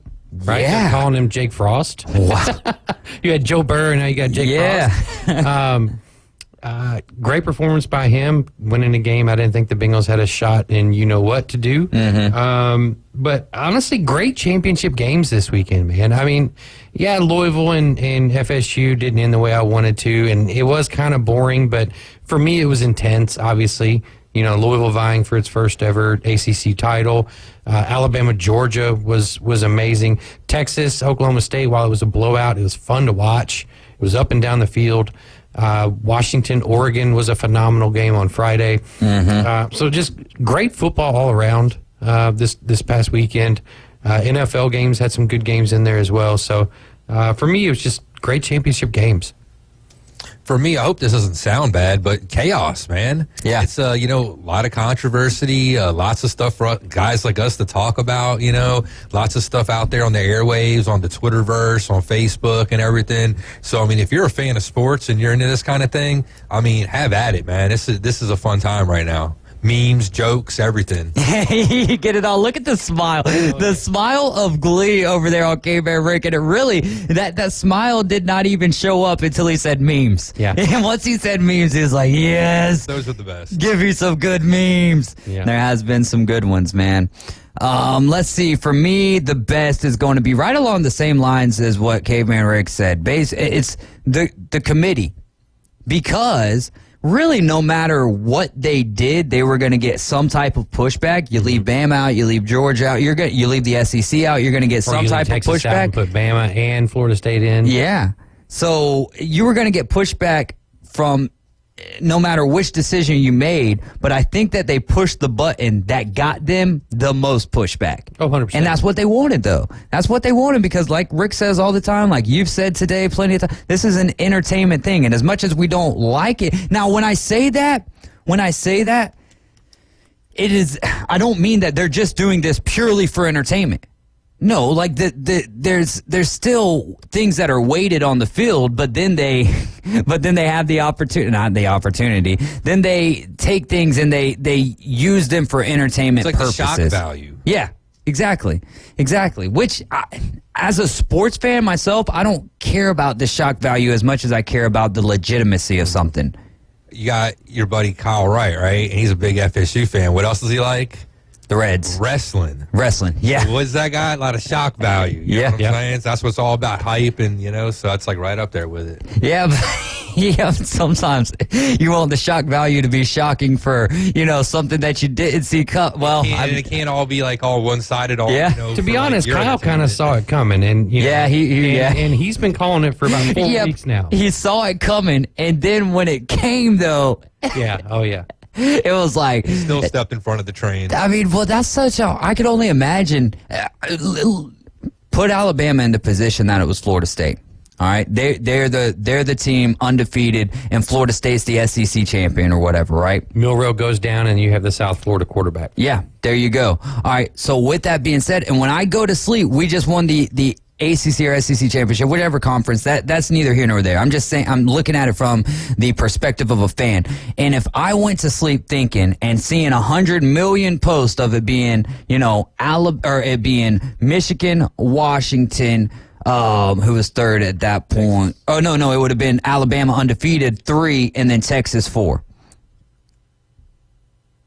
If I saw, and then the next morning I wake up and they actually moved Texas ahead of us and then put Florida State, who had one loss while we were sitting there undefeated, even if I saw it coming, even if I projected it, I would still be like, this don't make sense. And I really do wonder. I know that they've got the ESPN conspiracy and, they had to get an SEC team in there. And there could be some validity to that because I don't know if you guys know, but it's been a long time since a team that wasn't in the SEC, or really even, what you had 2014 was Ohio State, and then you had 2 years from Clemson. Outside of that has been all SEC teams. So I could see it, but man,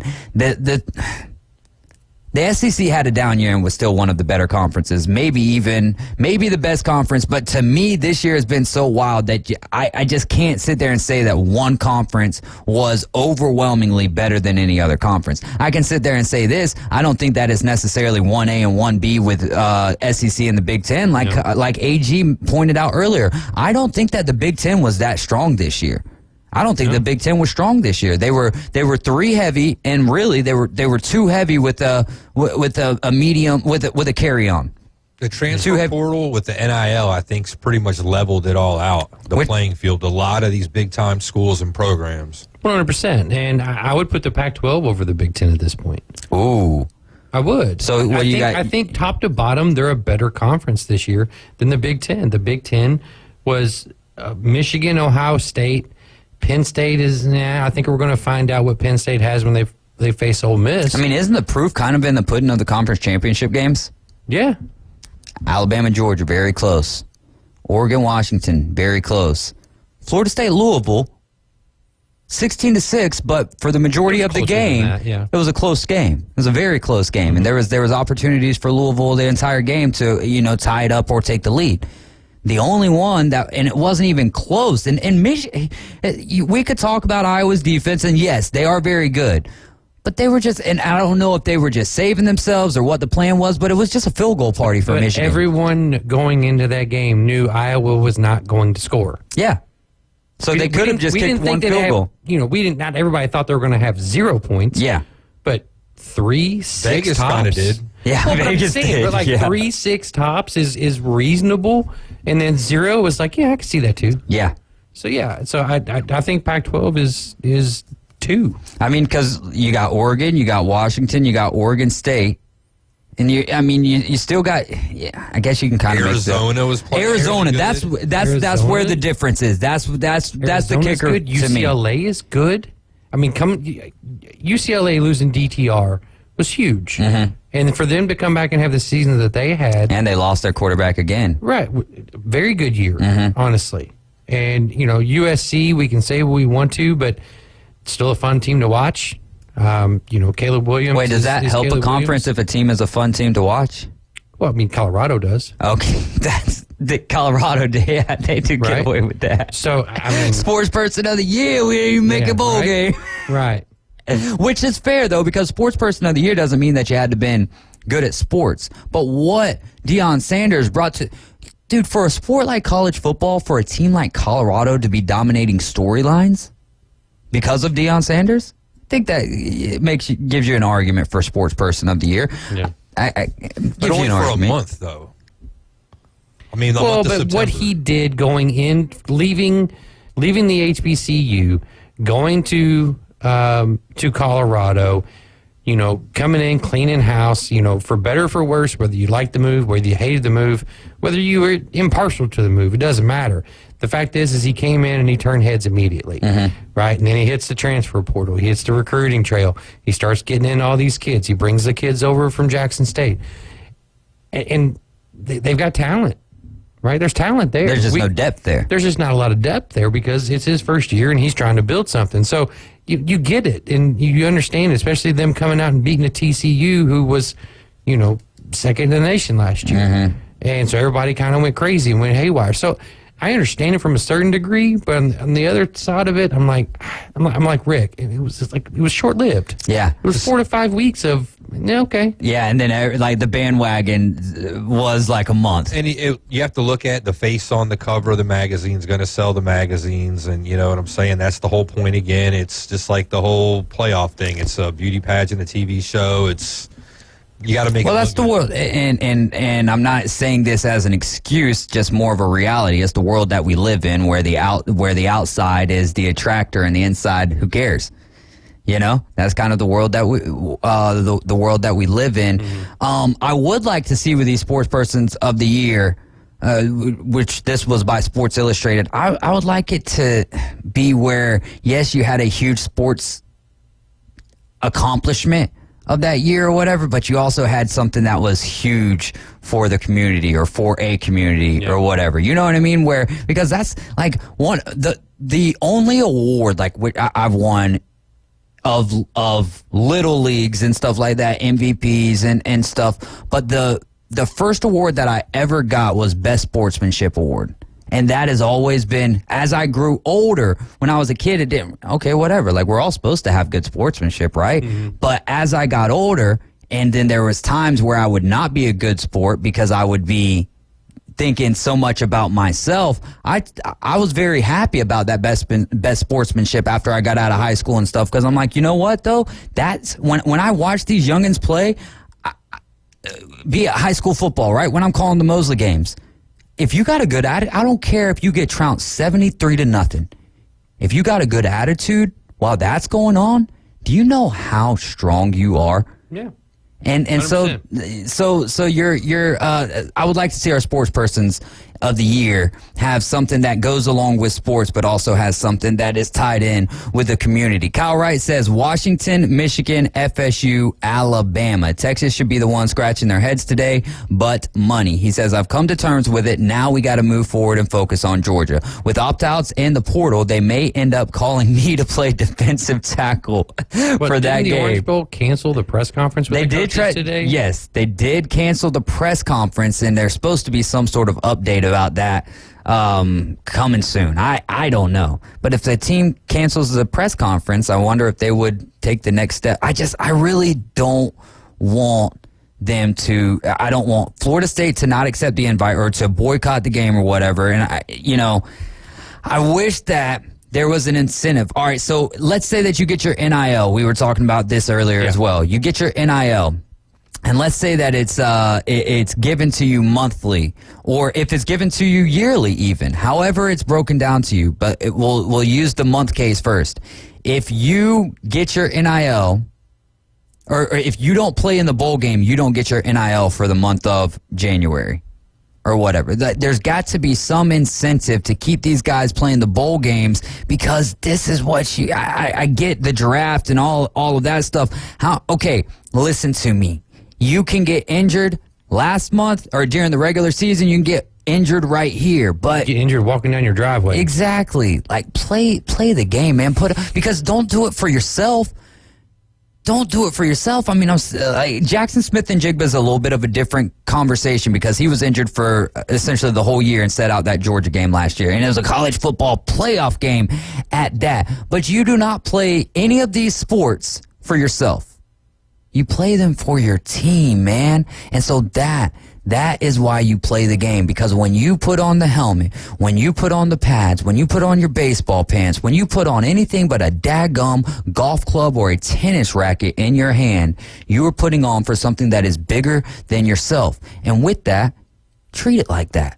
So I hope Florida State plays the game. And with that being said, that is going to wrap it up for myself today. We still got Caveman and AG, who will do some winners and losers for the NFL here after they recap local. Thank you guys so much for listening along with us today. Coach James Hale Show live at 7 tomorrow. Then the Inside Drive with Ryan Mulvey and Jay Henley at 11. And then we'll be back here tomorrow at 4 p.m. Just remember, Jesus loves you, and so do I.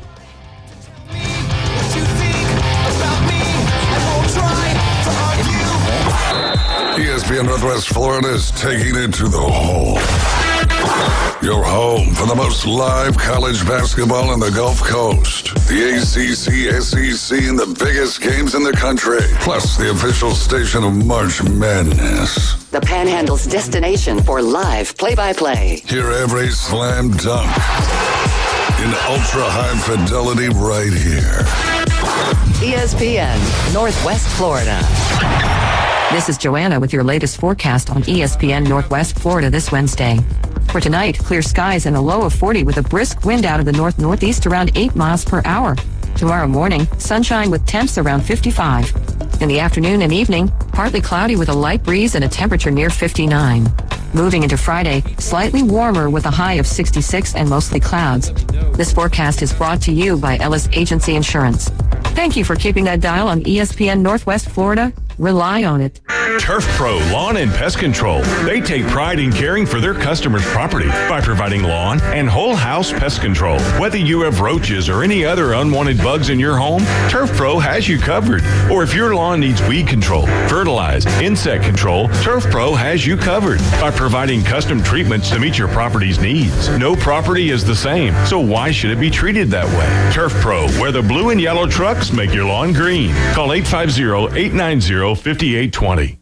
Kitchen Designs Group on Front Beach Road, Panama City Beach, offers full-service kitchen and bathroom cabinetry, countertops, and flooring. Plus, they also offer cash and carry. Take your cabinets home today. All-in-one vanities on sale. Cabinet, countertop, trim, and faucet included. The more you buy, the more you save. Must take standard sizes in Shaker White. Call Kitchen Designs Group, 850-775-4150, or visit their website, kitchendesignsgroup.com. Cash and carry only applies to Shaker White.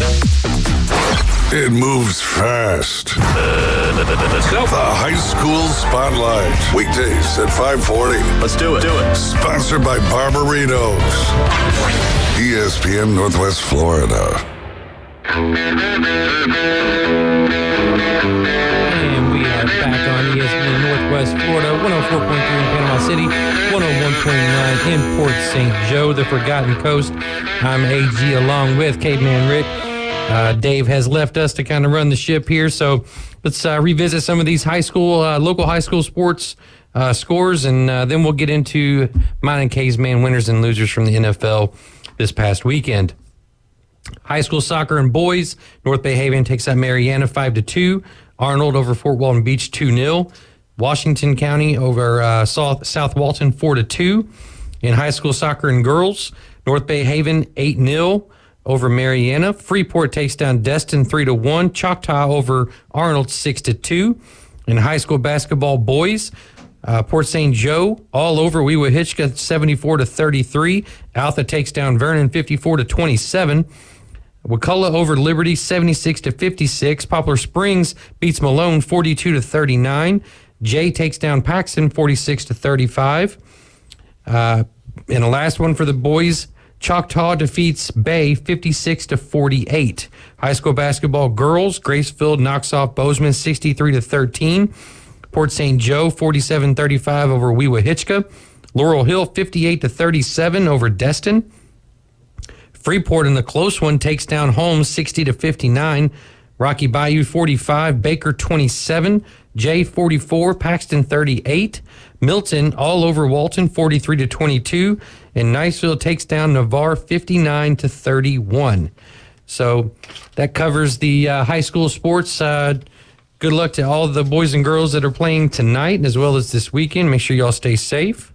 And, Caveman, let's get to our NFL winners and losers. We've covered a lot of college football today, as we typically do during this time of season. But we also have another sport going on right now, at least another league, and that's the NFL. Give me your first winner from this weekend. My first winner from this weekend, I think in the NFL, I would have to say, this is a tough one for me. I guess the 49ers, beating them by Eagles. on the road, knowing that they kind of needed that win to help their, case out in the standings, not only in their division, but mostly in the conference for a chance at home field. So they got, lucky having, or not only say lucky, but they had the 10 days off, between games, where we played our third game in 13 days. So I think they got us at the right spot. So that helped them out a bunch. So my first, winner, I think, would be for the 49ers. What about for you? For me, it's the Green Bay Packers and Jordan Love, right? I mean, say what you want to about Jordan Love, and he started off the season really hot, first couple games, and then he kind of cooled off, and now all of a sudden there's some momentum up there in Wisconsin, and Jordan Love is putting on a show. He did lose Christian Watson again this past Sunday to what they believe is a hamstring injury, so it's going to knock them down a little bit, but what they've been able to do up there, and they've kind of been forgotten about, honestly. Aaron Rodgers isn't there anymore. It's Jordan Love's team. And here lately, the last 3 weeks, he's been doing really, really well. So, taking down a Kansas City Chiefs team is nothing to sneeze at. So. All right, for me, I guess my second winner, I'll take something you probably know a little about. Your team, the Bengals, man. Getting a win, got a backup quarterback, looks kind of promising.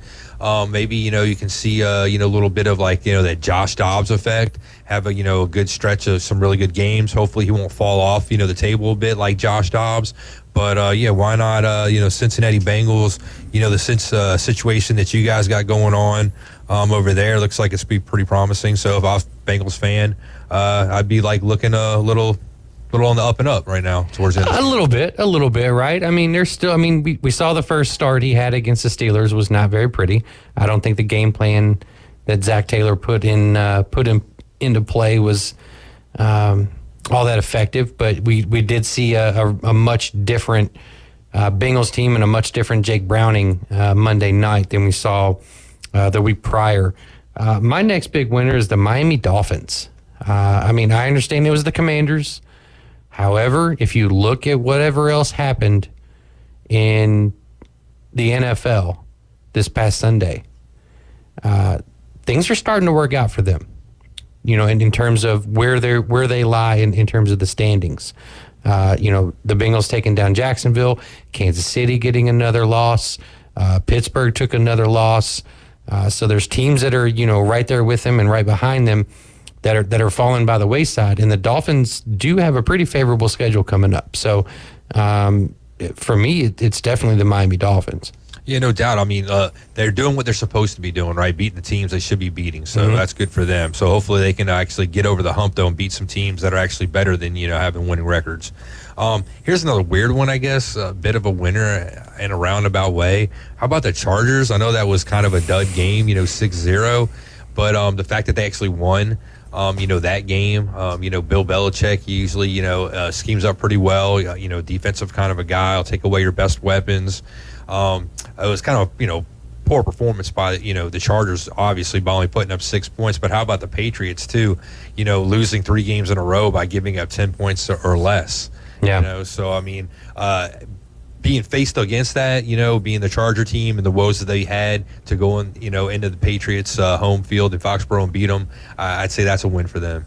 The Patriots I hate to question Bill Belichick because of what he's done in the NFL, but why in the world are you not giving Malik Cunningham an opportunity to play? We've seen Mac Jones. It's not it. We've seen Bailey Zappi. It's not it. Malik's sitting there. He's different. I'm not saying he's great. I'm not saying he's good. He's different. It's going to give the defenses a different look. He brings athleticism to the table, which the Patriots haven't had since before Tom Brady and Drew Bledsoe at the quarterback position. Put him back there, see what he can do. Let him do his thing, right? We saw what the Vikings did the first couple of weeks with Josh Dobbs. Right, you went from Kirk Cousins, this upright, immobile kind of guy. You bring in Dobbs, things are a little off kilter. The defense isn't expecting it. You got a dub. Give Malik a shot. I can't figure out for the life of me why they're not. I don't know either. You probably would want to, I think, give him a shot based off the fact alone that to see what you have, unless you already know what you have. But if you want to move him, the other teams out there need to see what he's got. And if you can showcase him and he can go out there for a few games and maybe show some flashes of some brilliance, maybe you can flip him and you can turn him into a 5th round pick or something like that, down the road. But if he's just sitting on the bench, it's going to, give a lot of people pause why you're not playing him. And then I think he's going to lower his value to other GMs and other teams out there. Right, because, he was undrafted, right? So you didn't waste a draft pick on him. He was a camp invitee. Made the team. He's now on the active roster. I, for the life of me, can't figure it out. Again, I understand. I got Louisville going across my chest right now.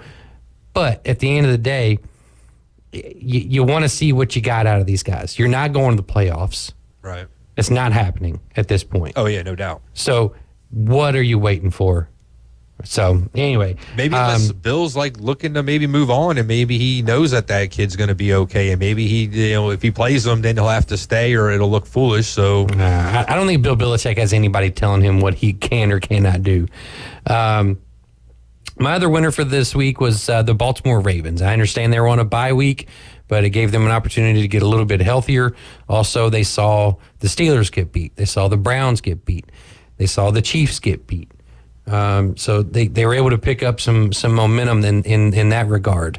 We got David on the line. Dave, what we got, buddy? How we doing? Hey, real quick, when you guys were talking about Malik Cunningham and you were talking about the active roster, Janoris Robinson has been signed to the Raiders active roster. So I would be remiss if I forgot that. And I did, but luckily listening to you guys, it jogged my memory. So keep up the great work. Love you guys' show, and holla at you tomorrow. All right, Dave. See you later, be safe, brother. Yeah, so local talent Janoris Robinson getting the call, if you will, I guess. I don't know how they've characterized that in NFL, but in baseball, you're getting the call. But congratulations to him. Kudos to him. And those Raiders will be taking on, I believe, the Vikings this week. So that's out there in Vegas. Got a third winner? Or did we already do your third? No, that was my third winner. Okay. Did you? And you gave your third winner, right? I did, so yeah. We got to go to losers, I guess. Loser? Losers. Oh, well, we'll start with my Eagles. How about that? Again, had a game on national TV against a big, name team with the 49ers. A lot of smack talk was, talk before the game, after last year's NFC Championship game.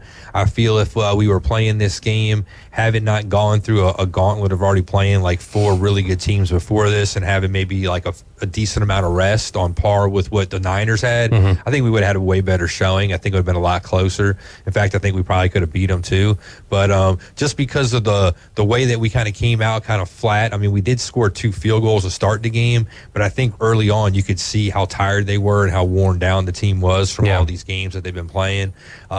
Last week went into overtime as well. So, first loser for me is my team, the Eagles. Hey, but there is a little bit of rainbow there. They get Dallas Goedert back this week. He practiced in full, so it'd be a great addition to the team, getting him back on that offense. It's a good another game weapon. Too, a lot of fireworks, dude. You had Big Dom, getting into it, Yeah. Well, there's a new memo that the NFL has released as well in regards to staff being on the field. So hopefully we don't see that anymore. Well, I mean, his job is to kind of be there. I think he just needs to be a little bit more careful where he's at, where he's stepping. Right. For me, it was the Jacksonville Jaguars. Right. Not only did you lose to the Cincinnati Bengals on Monday Night Football when everyone and their brother thought, okay, well, let's see, you got the Bengals that don't have Burrow. They've got this guy making his second career start. He didn't look so hot the first week. You have an opportunity to be the number 1 seed in the AFC if you win that game. And not only do you lose that game, but you also potentially lose your starting franchise quarterback for a number of weeks, depending upon the severity of his ankle sprain, which we're still waiting to hear. I've heard high ankle sprain, which is typically about a 2-week frame, 2-week time frame, unless you're Patrick Mahomes and you're faking. But that's neither here nor there. Trevor Lawrence is. I don't think he's had a lot of issues with injury and he's never missed a game. So I mean, and he's played through some stuff. So there is potential for him playing.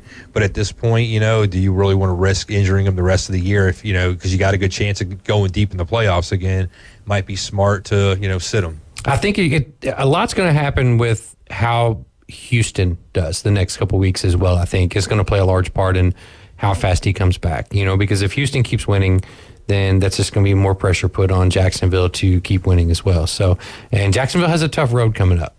I think they're at Cleveland this week, and then next week they're at Baltimore.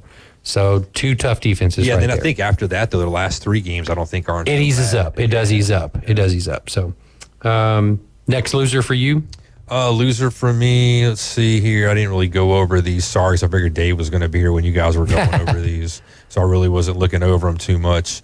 How about the Chiefs? I mean, losing to the Green Bay Packers. I mean, that was my next one. Me and David were talking about this at, I think it was my place, maybe last night or the night before last, but I don't know if anybody caught Patrick Mahomes' press conference after that game. I did not. But if you look at him then in that moment, and if you looked at him like a lot lately in the last couple games, like during press conferences and stuff, he doesn't have that same pep. He doesn't have that same glow he normally has, where he's just uppity, has a lot of energy, very positive. You can see everything weighing on this guy's face. That all this like losing and the woes that they're having is getting to him. And I think, I don't want to say it's getting a little much, but it might be consuming him to the point where it's affecting him a bunch. And don't be surprised if they start falling apart, because I can see it in the guy's face. Yeah, and he's making all that money. His wide receiving core isn't what it once was. Obviously, no Tyreek Hill. Juju Smith-Schuster last year was a nice security blanket for him, but now you've got Sky Moore, Rashee Rice, all these young kids out there, and then you have Marquez Valdez-Scantling, who can't seem to catch a cold unless it's thrown directly into his stomach while he's laying on the ground. But yeah, the Kansas City Chiefs were my number 2 as well in terms of losers, and it's kind of refreshing to see Mahomes be mortal, human, and make make mistakes, but at the same time, it's what it's doing to their defense, which is a very, very good defense. It's probably arguably top 5 in the NFL, but they're out there more because the Chiefs aren't able to move the ball, keep the opposing offense off the field, and you're seeing it kind of a domino effect. So yeah, I think you're right.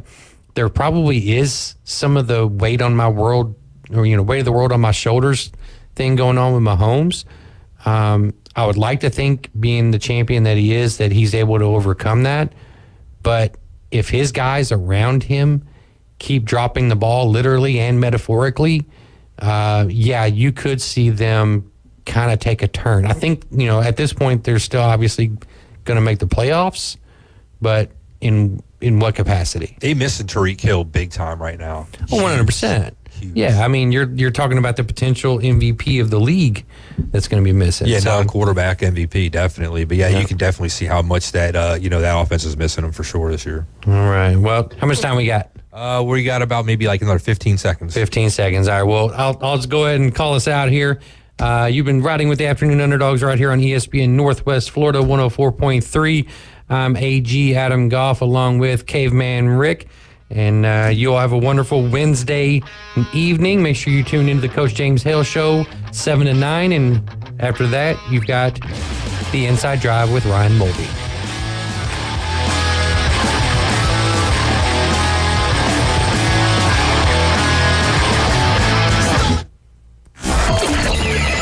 Set your alarm clock to wake up with the Coach Hale Show on ESPN Northwest Florida. In-depth local and college sports from experts.